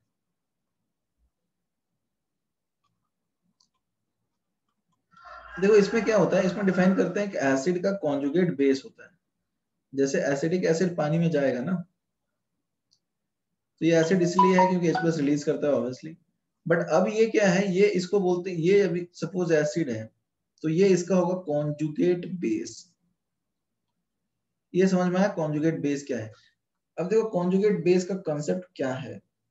कॉन्जुगेट बेस क्या करता है, इसने H प्लस दिया था, ये क्या करेगा, वाटर भी H प्लस दे सकता है, तो वाटर से H प्लस ले लेगा और CH3COH माइनस बना देगा।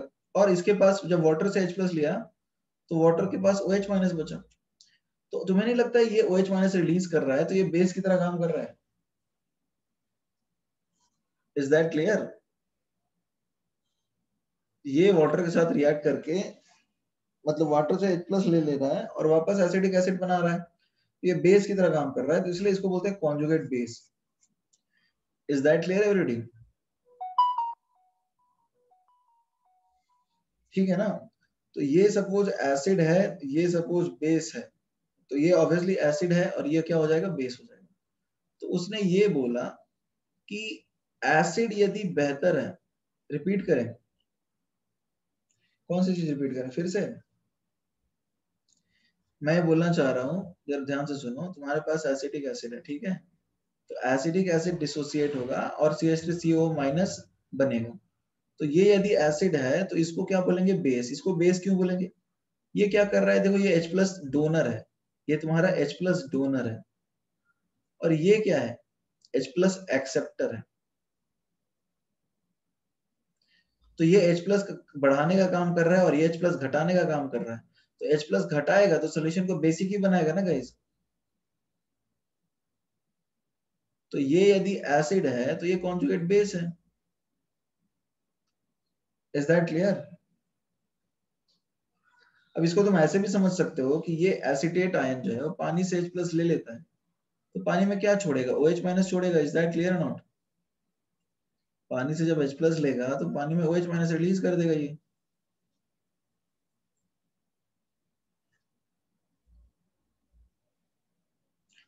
Is it clear not? तो ये कॉन्जुगेट बेस हुआ और ये एसिड हुआ। और किसी को डाउट है इसमें कॉन्जुगेट बेस क्यों क्या हुआ इसमें? और इसको बोलेंगे CH3COOH प्लस CH3COO माइनस को बोलेंगे acid conjugate base pair.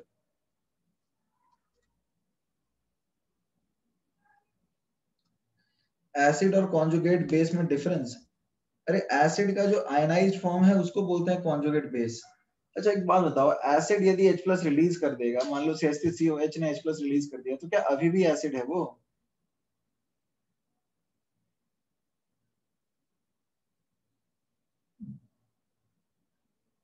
Every day. अब तो कुछ और बन जाएगा ना वो।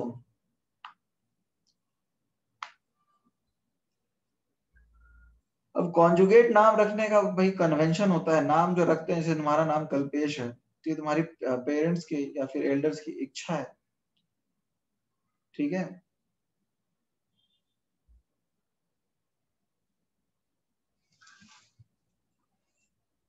सर दासी माँ ये क्या बोल रहा हूँ भैया? दासी माँ समझाओ, देसी में समझाओ ऐसा, मतलब देसी क्या बोलो यार इसमें भी।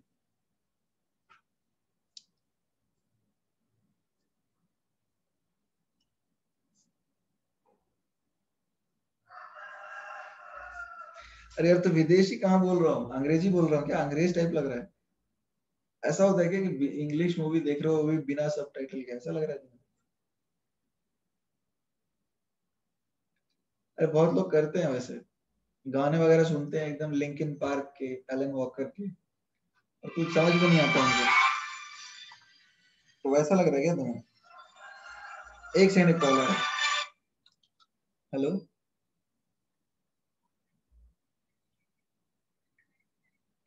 हाँ भैया मेरे लेक्चर में, को कॉल कर लेना 10 बजे के बाद, लेक्चर लेना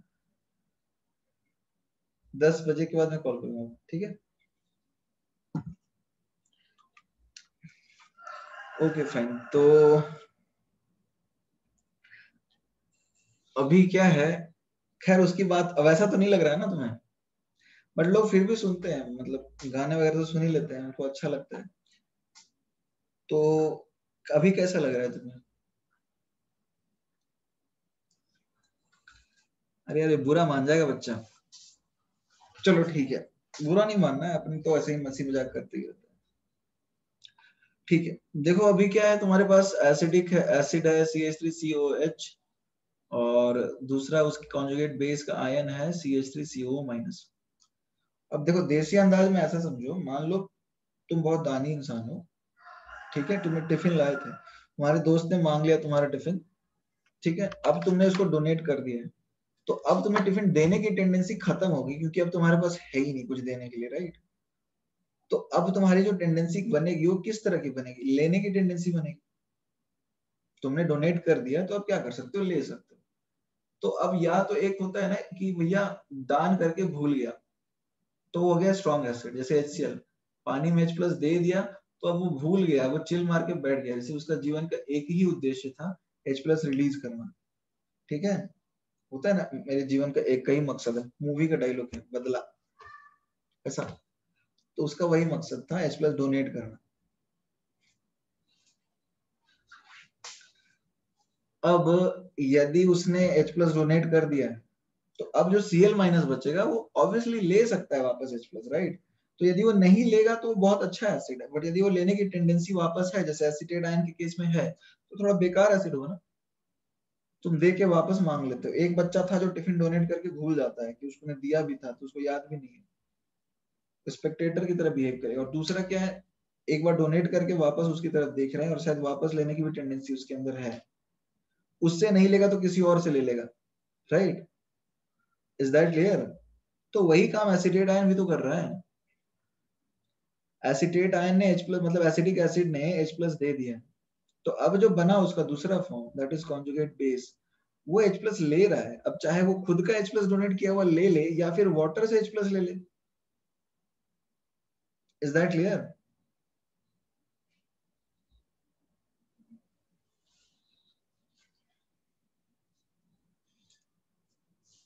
तो अब यार इससे ज्यादा और देसी क्या करें बताओ?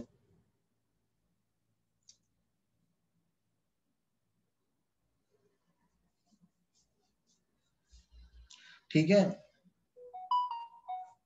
तो बेसिकली वही है, एसिटिक एसिड ने खुद का H+ रिलीज किया और एसिटेट आयन H+ लेने की टेंडेंसी रखता है, तो किसी से भी ले लेगा।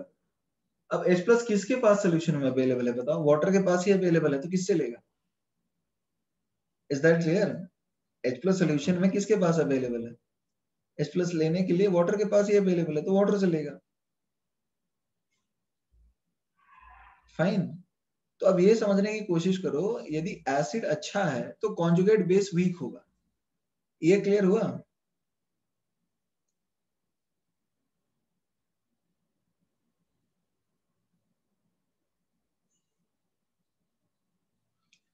एवरीडी?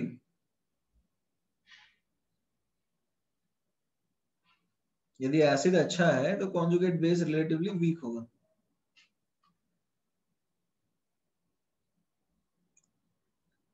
क्लियर हो गया नहीं हुआ?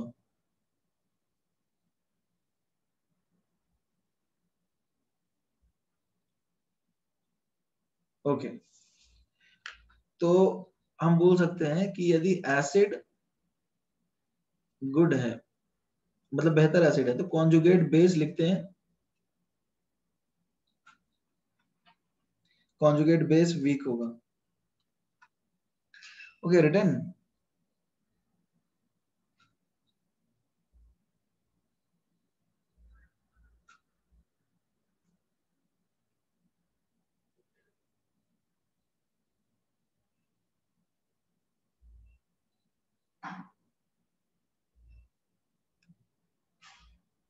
अंग्रेजी में रीजन लिखवा दीजिए। ठीक है, मैथमेटिकल रीजन इसका आ जाएगा।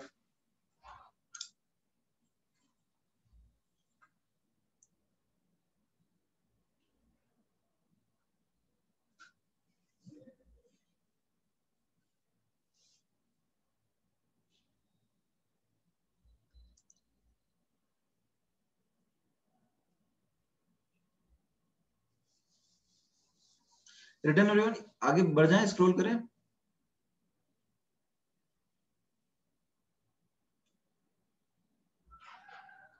एवरीडी? ठीक है, तो एसिड बेहतर है तो कॉन्जुगेट बेस वीक होगा, और बेस बेहतर है तो बेसिक स्ट्रेंथ ज्यादा है, तो acidic strength of conjugate acid, Ca लिख दूं तो चलेगा कॉन्जुगेट एसिड के लिए?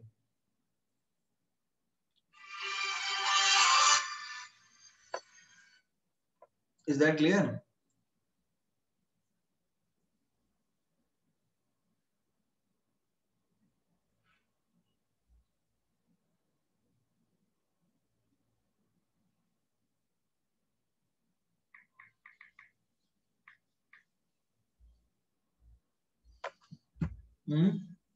ठीक है, तो अब सबसे पहले एसिड और कॉन्जुगेट बेस पेयर पहचान लोगे तो ठीक है।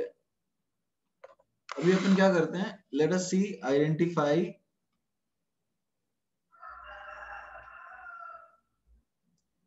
ओके,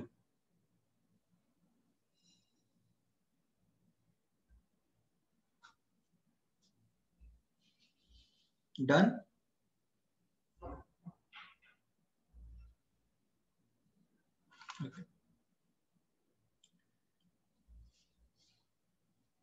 आइडेंटिफाई करना है आपको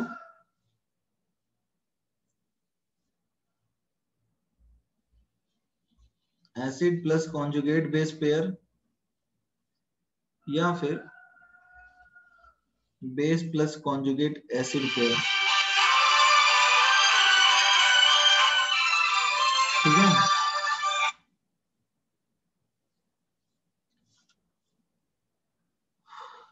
तो अब देखो, मतलब तुम्हारे पास बहुत सारे एग्जांपल्स दिए हुए हैं, जैसे HClO4 है, ClO4 माइनस है, HClO3 है, ClO3 माइनस है, ठीक है, NH4OH है, NH4 प्लस है।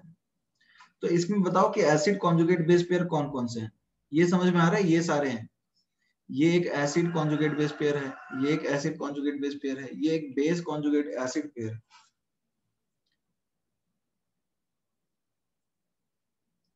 Is that clear?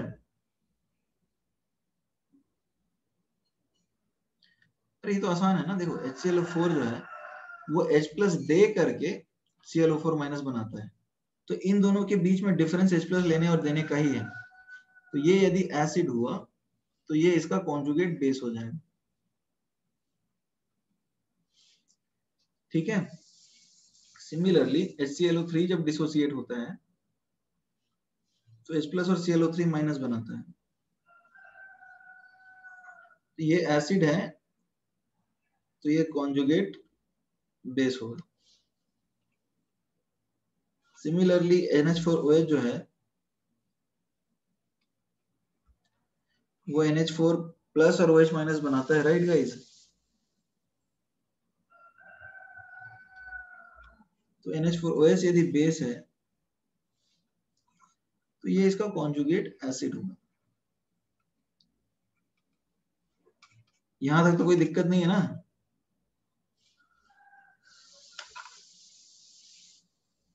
ये लिख लीजिए if you want to.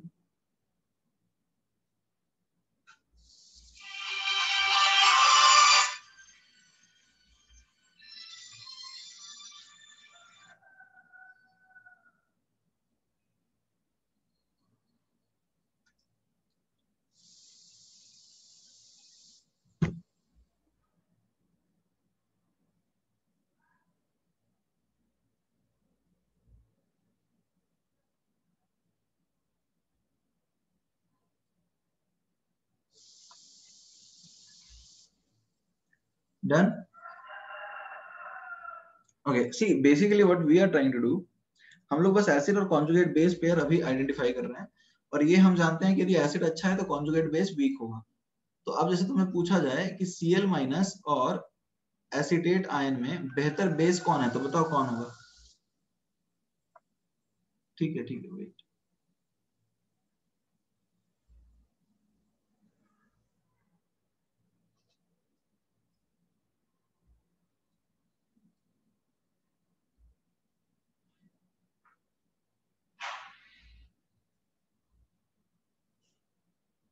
Done. ठीक है, अब देखो इसमें आपको करना क्या है, इन दोनों के केस में आइडेंटिफाई बेटर बेस।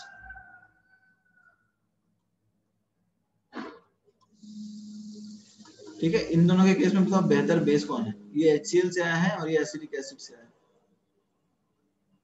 ऑब्वियसली जो एसिडिक, देखो इसमें क्या है, एसिडिक स्ट्रेंथ का ऑर्डर क्या होगा, एसिडिक स्ट्रेंथ का ऑर्डर ये है, तो बेसिक स्ट्रेंथ का ऑर्डर क्या आएगा,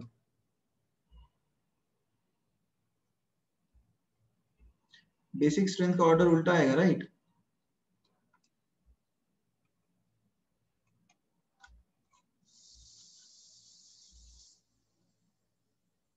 right, are you guys clear on this. Similarly तुम्हें NH4 प्लस और Na प्लस में बेहतर एसिड बोलेगा तो कौन बताओगे।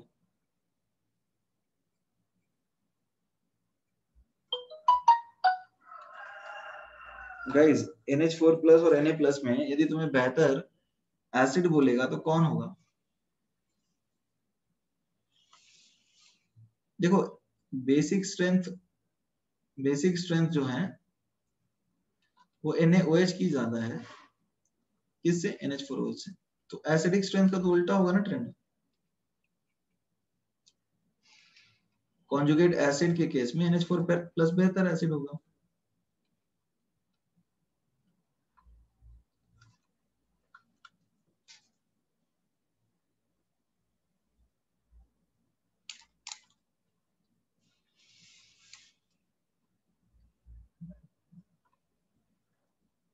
क्लियर है।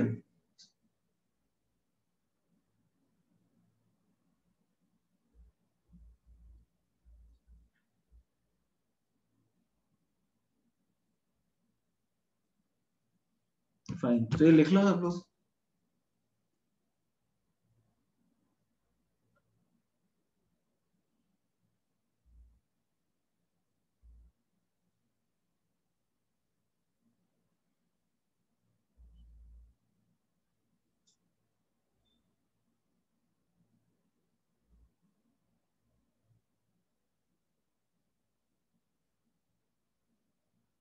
वो बताएंगे स्ट्रेस, थोड़ा रुक जाओ अभी। ये ऑर्डर मैंने तुम्हें बताया ना, जो बेहतर एसिड है वो बेसिकली देने की टेंडेंसी है, तो लेने की थोड़ी होगी। ठीक है, विल टॉक अबाउट। उसने ये बोला कि यदि एसिड बेहतर है तो कॉन्जुगेट बेस वीक होगा। थ्योरी अभी तक तो यही है, इसमें कोई दिक्कत है? उसके बेसिस पे अपन कर रहा है।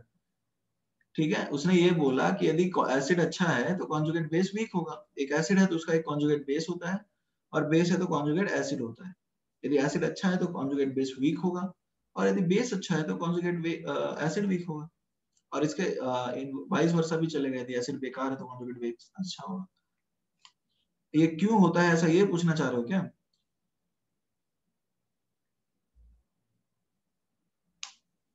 Shreyas, are you are trying to ask कि व्हाई डज दिस हैपन, कि एसिड अच्छा है तो कॉन्जुगेट बेस क्यों वीक होगा? Is that your question?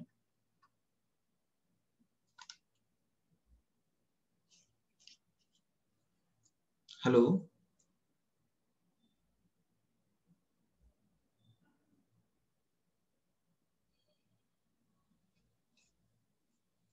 बस एसिड बेस स्ट्रॉन्ग, ये भी तो आपको तुमको आइडेंटिफाई करना होगा। ये तो एक्सपेरिमेंटल है, कौन सा एसिड अच्छा है कौन सा एसिड मतलब बेकार है, ये तो इनऑर्गेनिक में चला जाएगा। कुछ बेसिक चीजें तो तुम्हें आती ही है ना। लिमिटेशंस की बात करेंगे यार, पहले तो चीजें पढ़ो उसके बाद लिमिटेशन।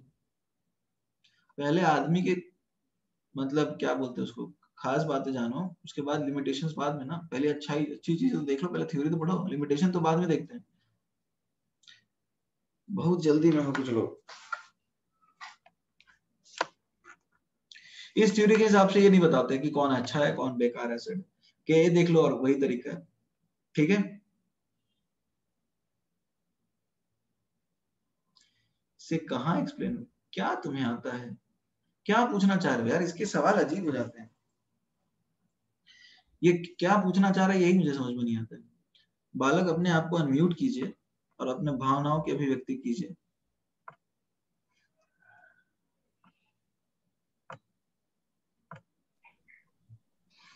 क्या बोलना चाह रहे हो? अरे ये तो एकदम देसी में बोला, भावनाओं की अभिव्यक्ति, मतलब आप समझ रहे हो Hindi?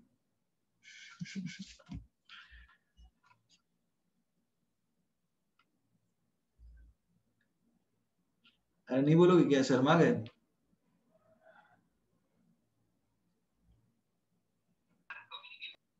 Shreyas, you want to speak something, क्या बोलना चाह रहे हो, बोलो।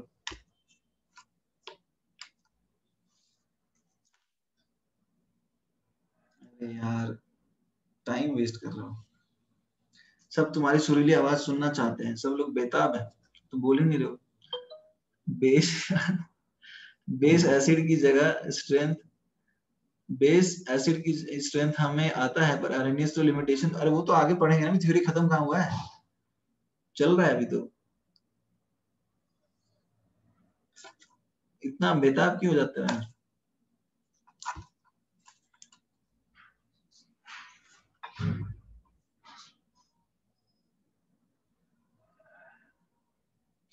ठीक है, यहाँ तक किसी को डाउट है? अभी बहुत चीजें अभी चालू है, थोड़ा सा टाइम लगेगा इसमें। ठीक है, आगे बढ़ जाए। अच्छा, इसमें एक चीज है, सी, एक रिलेशन होता है कि के ए into K B is equal to K W. मतलब क्या है, जैसे तुम इसके लिए बात करो, फॉर ये तुम्हारा एसिड और ये तुम्हारा कॉन्जुगेट बेस, ये यदि तुम्हारे पास एक पेयर है तो इसमें रिलेशन क्या होता है, K a of acetic acid into K b of acetate ion, this is equal to K W. ठीक है, कैसे आएगा विल सी, इसको डिराइव करेंगे। तो इसको के ए इंटू के बी के डब्ल्यू एक रिलेशन होता है, उसके बेसिस पे बोलेंगे। I will talk about it. के डब्ल्यू, विश्वराज परेशान हो जाता है तुरंत। अरे थोड़ा भावनाओं पे संयम रखो यार। कई बार होता है कि तुम खुद आगे चले जाते हो, कई बार क्या होता है तुम बोलते हो लिमिटेशन क्या है, थोड़ा रुक तो जाओ। अभी लिख रहा हूँ कि के क्या है के बी क्या है, आराम से भाई, कोई गाड़ी नहीं छूट रही है, टाइम है अपने पास, कोविड से कोई मरने वाला नहीं है। खैर, कोविड की बात यहाँ कैसे आ गई, के ऊपर बात करते हैं। के क्या है, एसिड का डिसोसिएशन कांस्टेंट है, राइट?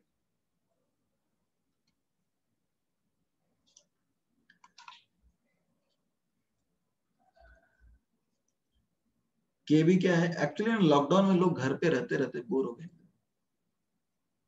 अब ये बोरियत चलेगी, घर में रहने में ही मजा आने लगेगा लोगों को, फिर बाहर निकलने का मन ही नहीं करेगा।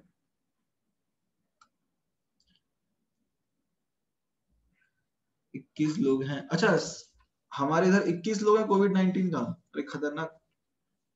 तो घर में रहिए, सुरक्षित रहिए, अपने और अपने नियर वंस का ख्याल रखिए। अच्छा KW क्या होता है? KW बोलते हैं इसको ionic product of water, will talk about it. Ionic product of water जो होता है वो होता है 10 की पावर -14, ठीक है। This is dissociation constant for water, actually this is dissociation constant for water,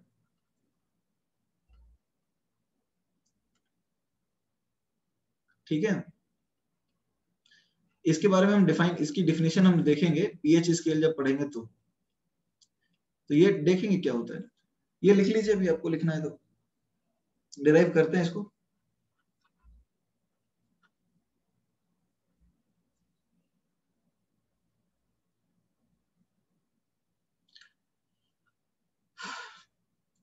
घर में बहुत बोर हो रहे हो, अपने घर में बोर हो जाते हो तो किसी और के घर चले जाओ, दोस्तों वगैरह के।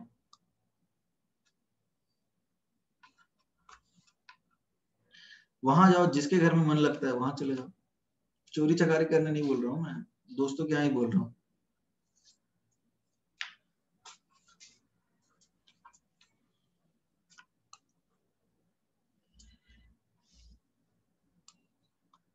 अभी रिवीजन करिए, डिराइव नहीं करें क्या? बोर हो गए? फिर से तुम्हें वैसे ही लगने लगा कि अंग्रेजी गाने चल रहे हैं बिना सबटाइटल के साथ? ये कर लेते हैं ना डिराइव। अरे मजाक के मूड में आज सभी तो हैं, कुछ भी पूछ रहे हो। कुछ लोग जल्दी में। ये लिख लिया सबने?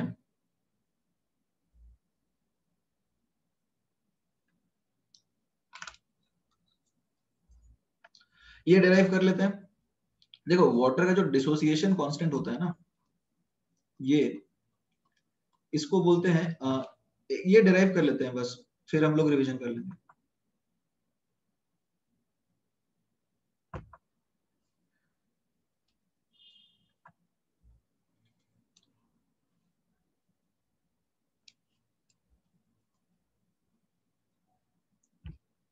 टू 298 केल्विन है, दिस इज 298 केल्विन। ऑफलाइन तो भाई कोविड बाबा की कृपा है, अब दुनिया ऑनलाइन हो गई है।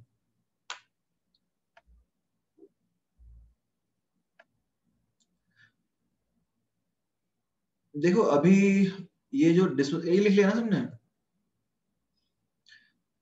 पता नहीं, मतलब when things get normal, see H2O dissociate होता है H प्लस और OH माइनस में। तो इसका जो डिसोसिएशन कांस्टेंट है ना वाटर के लिए, जैसे के वाटर मतलब समझ रहे हो, जैसे एसिड के लिए ए लिखते हैं, बेस के लिए बी लिखते हैं, उसी तरह वाटर के लिए क्या लिखेंगे गाइस? जैसे एसिड के लिए ए लिखते हैं, बेस के लिए बी लिखते हैं, वाटर के लिए क्या लिखेंगे? W। यही है। अब देखो वाटर इसमें एक्टिव होता नहीं है H2O, तो हम क्या लिखेंगे? H प्लस की कॉन्सेंट्रेशन इंटू OH माइनस की कॉन्सेंट्रेशन। तो ये जो वैल्यू होती है वो 10 की पावर -14 आती है एट 298 केल्विन। तो इसको हम बोलते हैं KW या फिर आयनिक प्रोडक्ट ऑफ वाटर। ये वैल्यू है, हमको याद रखना है। पीएच स्केल 14 का होता है ना, वो यहीं से आता है 14। पी के, और देखो तुम देखोगे तो इसका नेगेटिव लॉगरिथम लोगे तो negative logarithm KW is negative logarithm of H plus negative logarithm of OH minus is equal to negative logarithm 10⁻⁻14 आता है 14। तो ये आता है PKW इज इक्वल टू, इसको बोलते हैं पीएच और इसको बोलते हैं POH। देखो नेगेटिव लॉगरिथम हर जगह P, यहाँ PKW हो गया, यहाँ PH हो जाएगा और यहाँ POH हो जाएगा, तो ये आता है 14। ठीक है guys, is that clear?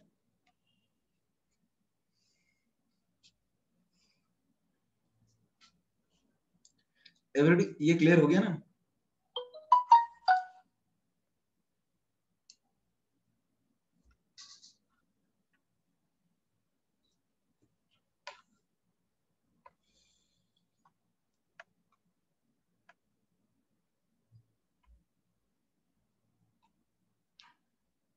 Water को क्यों नहीं लेते KW में? क्योंकि वाटर एक्टिव नहीं है ना। केसी में लेते थे क्या जो इनएक्टिव होता था उसको? केसी है ना एक तरह से, केसी में नहीं लेते थे, केपी में भी नहीं लेते थे, यहाँ भी नहीं लेते। ठीक है, वाटर इलेक्ट्रोलाइट नहीं, वाटर इनएक्टिव होता है ना श्रेयस, हमने पढ़ा तो था केमिकल इक्विलिब्रियम में। ये तुम जनरल इसको डिफाइन कर देते हो ऐसे, तो वाटर आ जाएगा यहाँ पे तुम्हारे पास। तो अब ये जो के के डब्ल्यू है, ये के इंटू कॉन्सेंट्रेशन ऑफ H2 आ जाएगा, यानी के इंटू 55.5। ठीक है, वैसे ही जैसे हम लोग केमिकल इक्विलिब्रियम में डिफाइन करते थे, जनरल इक्विलिब्रियम कांस्टेंट में लिख सकते हो, के डब्ल्यू में एक तरह से के सी है तो नहीं लिखेंगे।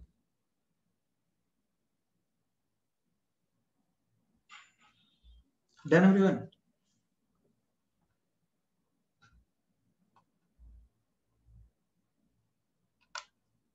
ये सबने लिख लिया? मतलब नहीं समझा ठीक से? अरे यार इक्विलिब्रियम कांस्टेंट है वाटर के डिसोसिएशन पे, ये एक्टिव नहीं है तो ये नहीं लिखा, इससे ज्यादा और क्या है? आसान चीजों को पेचीदा क्यों बना देते हो? मान लो क्या हुआ, एक बच्चे को डोनट दिया खाने के लिए, बेटा खाओ ये मीठी चीज है अच्छी लगी तुम्हें, तो वो ये सोचने लग गया कि भाई डोनट ऐसा है क्यों, या फिर जलेबी दिया तो जलेबी में घूमने लगा कि इसको फोल्ड कैसे किया होगा। फिर वैसा क्यों बना देते हो क्या? चीजें आसान है यार, इसको मुश्किल बना रहे हो। बच्चे को जलेबी दिया और वो सोच रहा है कि यार ये घूम के बना कैसे होगा, भाई खाओ उसको सीधा यार।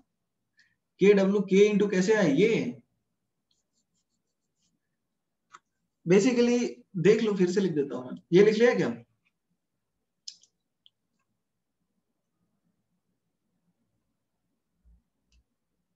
अब जरा देखो क्या है, ये इतना सा चीज है, ये हमने केमिकल इक्विलिब्रियम में पढ़ा था। यदि के तुम जनरल लिखना चाहते हो तो H plus into O H minus upon H2O होना है। अब क्या है, के इंटू H2O को लिखते हैं यदि, तो ये H plus into O H minus होगा।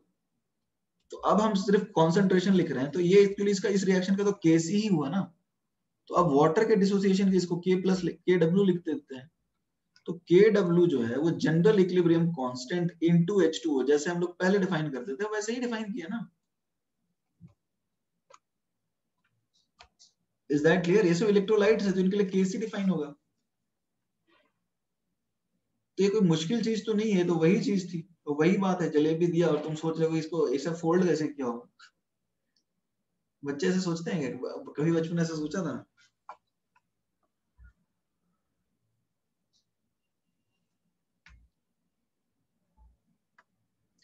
आगे बढ़ जाए अब, टाइम तो खत्म ही हो गया। रिटर्न है रियल? ओके, तो अब देखो यहाँ पे क्या आया, ये रिलेशन देखो कैसे आ गया, तो अभी हम डिराइव कर लेते हैं, थोड़ा सा लगेगा 2 मिनट। अब जरा देखो कोशिश करते हैं इसको डिराइव कर देंगे। ये हो गया,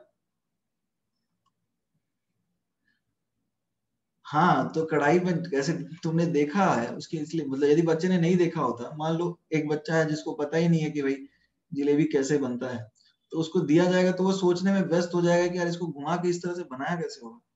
होते हैं कुछ इस तरह के बच्चे, और कुछ बच्चे होते हैं यार सोचते हैं ये छोड़ो यार क्या रखा है, खाओ ध्यान दो खाने पे। तो दो टाइप के बच्चे हैं यार, वही कह रहा हूँ। तो वो होते हैं कुछ पेचीदा बना देते हैं। पढ़ाई में देख लिया तुमने, अलग बात है। खैर, अब इन दो रिएक्शंस को ऐड करेंगे तो क्या होगा बताओ?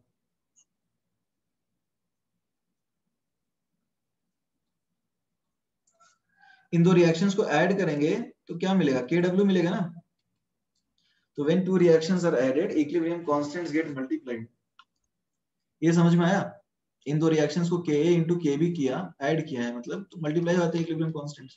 तो ये तो देखो कांस्टेंट है ना, तो यदि के ज्यादा है तो के भी कम होगा, यानी एसिड ज्यादा है, एसिडिक स्ट्रेंथ ज्यादा है तो बेसिक स्ट्रेंथ कम होगा। अब ये तो बता पा रहा है ना कि मैथमेटिकली तुम्हें देख रहा है, ये बोल रहा है यदि के ज्यादा है तो के भी कम होगा। समझ में आ रहा है?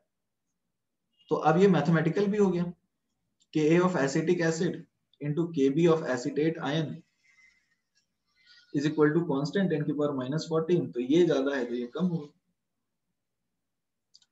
तो अब ये मैथमेटिकल भी हो गया।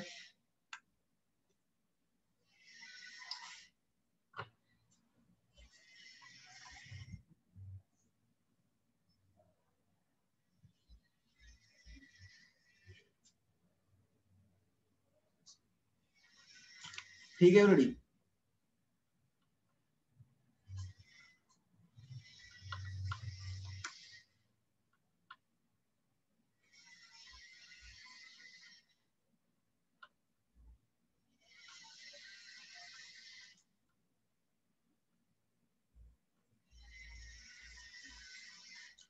तो देखो आज का हमने क्या पढ़ा, आज हमने बेसिकली तो क्वेश्चन ही सॉल्व किए थे, उसके बाद रिवीजन में हमने एसिड और बेस के बारे में बात करी है, राइट।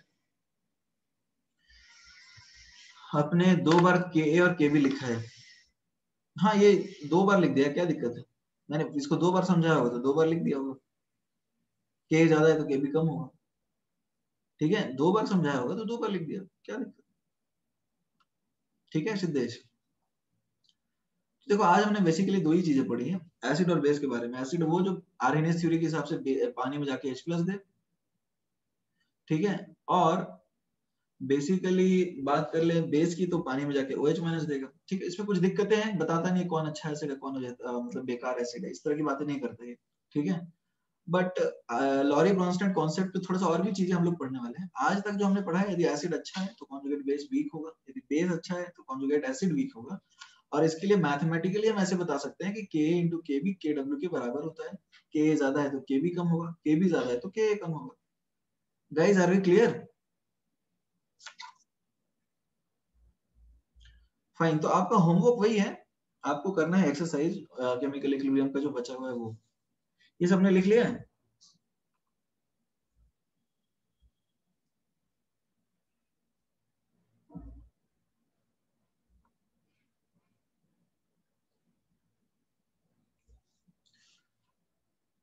ये लिख लिया क्या प्रणव, कहाँ बात कर रहे थे? चलो everybody goodbye, we will meet in the next class.